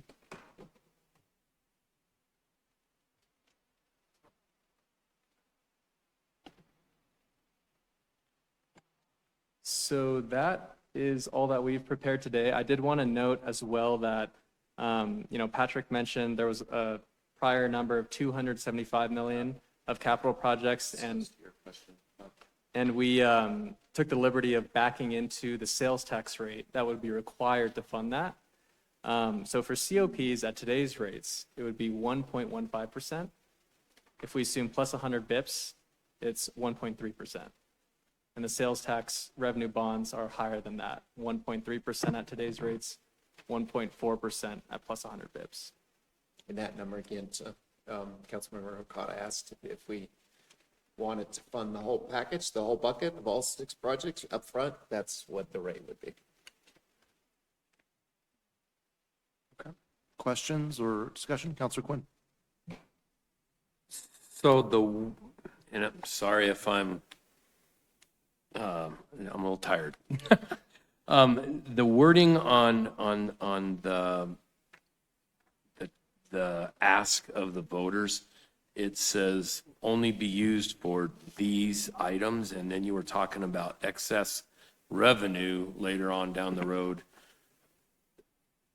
Would that be covered under this, Patrick, or how does that work? In our thought, as we explained in the memo, you remember there's 6 priority projects. 4 of them were kind of one-time projects: the new civic center, the outdoor pool, the purchase of the park grounds, and what else was there? Yeah, parks and public works facilities.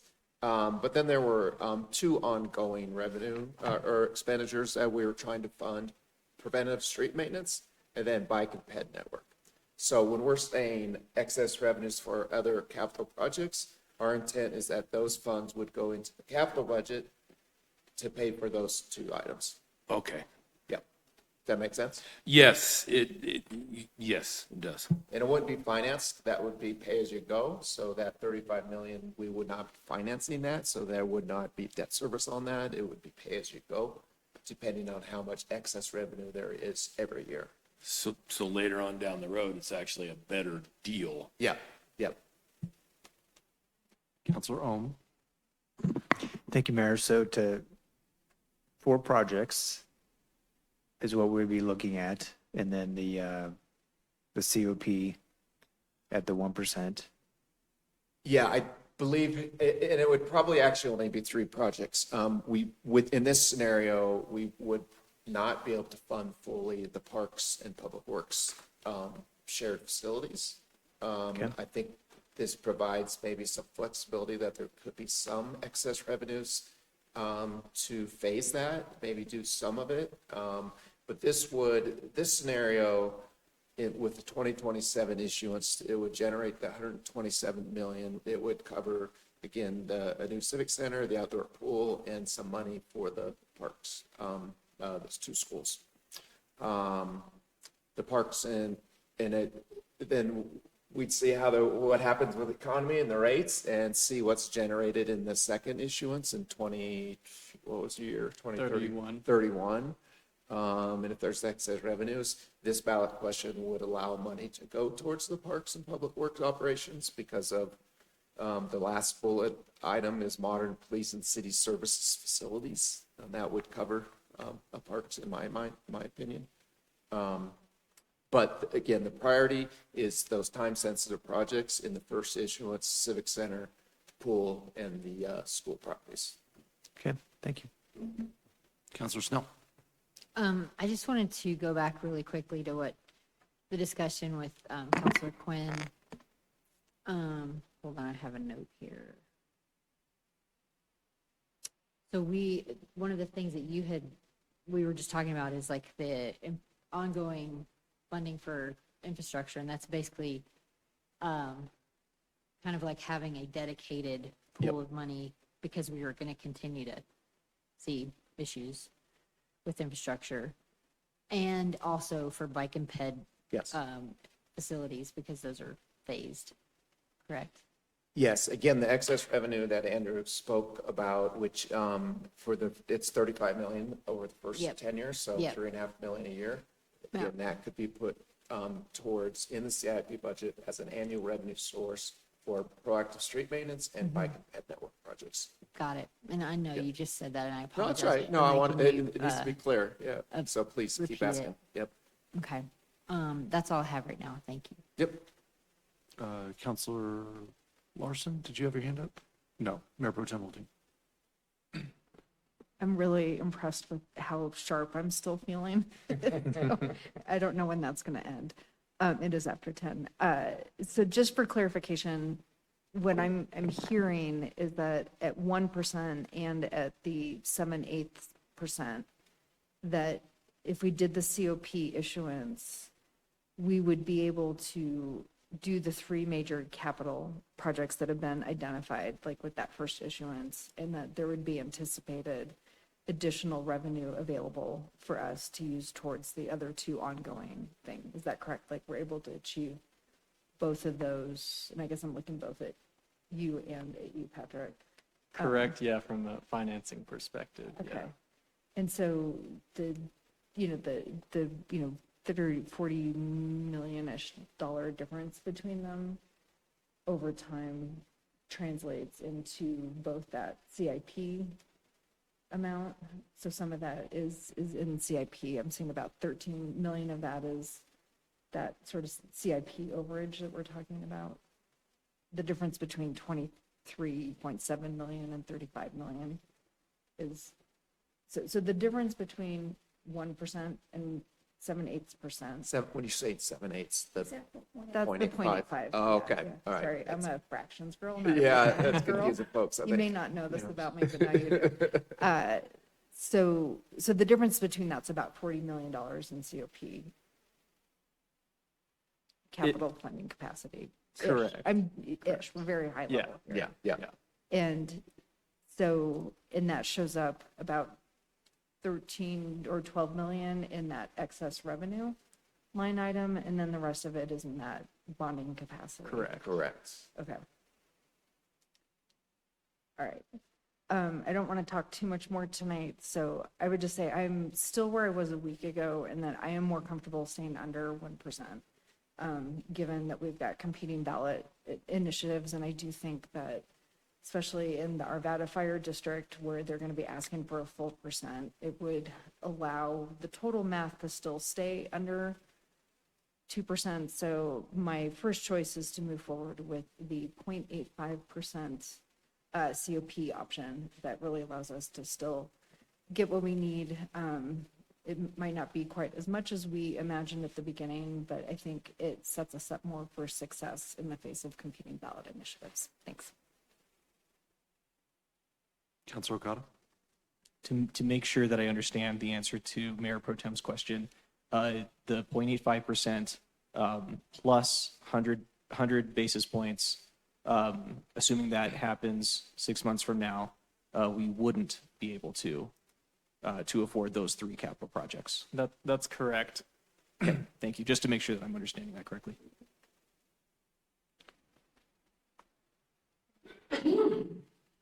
I'll go on to say that I am in support of 0.85 COP.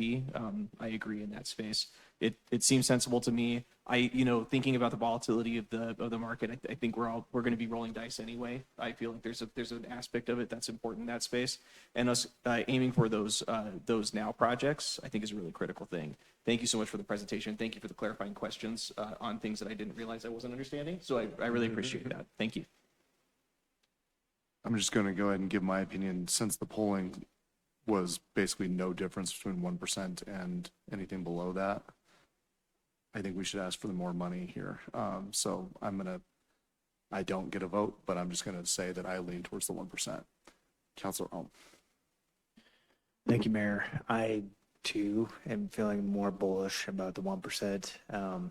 There's no guarantees with the polling, but the other question I have on the polling, Patrick, is on the, I kind of got the impression that when we polled, there was strength in projects. So the number of projects made it stronger. And so whether it's the 0.85 or it's the 1%, my question is really geared towards what do we end up with if we just do those three projects, where do we sit as far as, you know, percentage of people that said yes versus more projects? in Sure. the- in the Well, if you bucket? look at the ballot question though, as drafted, as recommended, it still includes everything. It doesn't specifically call out the Public Works and Parks facility because that was the lowest ranked project. But it would be eligible if there is excess money down the road in the second bond issuance or third. But everything is still in here that we hold on. Okay, Yeah. thank you. It's just when they get done, I think is in different periods, right? We're going to focus on the most immediate needs and then focus in the second tranche would be the other needs. And I think the best part of this system is we talked a lot about at the workshop, I think, of having that ongoing annual revenue source, right, for preventive street maintenance and bike and ped network, and this provides that. It may not be at the exact numbers we were looking at, but it's a dedicated revenue source we don't have today. Okay, thank you. Thank you. Counselor Quinn. Thanks, Mr. Mayor. I too, after Counselor Wood and I had our last outreach, I heard several people are just do the 1%. And so I too am in favor of the 1%, with all due respect, Mayor Pro Tem. Counselor Snell. Thank you, Mayor. It's feeling like we're fairly certain that our ratifier are also going to go through with their ask, We correct? believe so, yeah, and I think Mayor Pro Tem mentioned that you're the one who, probably at those rates. We Yeah. heard Arvado's 1 and West Metro probably 0.75. Right, Yeah. okay. Yeah, I've given those, and that's a certain thing that's coming. I think we're hitting folks with a lot, and I would be more in favor of the 0.85. Just because that's asking a lot of folks. That's asking a lot, just with all of the financial language on the ballot. I would be more in favor of that. Did you say 0.85? 0.85. Okay. Counselor Wood. I would still be more in favor of the 1%. I wouldn't be unhappy if the consensus turns out to be 0.85. I think that would be fine. But I do think that this is an opportunity for the funding source to do maintenance and have more, to be able to do more with that if we go with the 1%. And I think that effectively to the person who is purchasing in our city, the difference between 0.85 and 1% or 1 cent is not a great amount. And I think that education is going to be necessary to make this a go anyway. So again, with all due respect to Mayor Pro Tem, my preference would be the 1%. Counselor Larson. Yeah, thank you, Mayor. It seems like there are two questions for council tonight. One is, shall we proceed with the ballot language and getting ready to put this item up for, I guess, a final vote on whether we approve asking voters this fall? Question one. Question two is, what should the amount be? And I do tend to fall, if we're going to ask for a tax increase, I think going for the full 1% makes the most sense. Counselor Okada, do you want to weigh in before we ask for consensus then?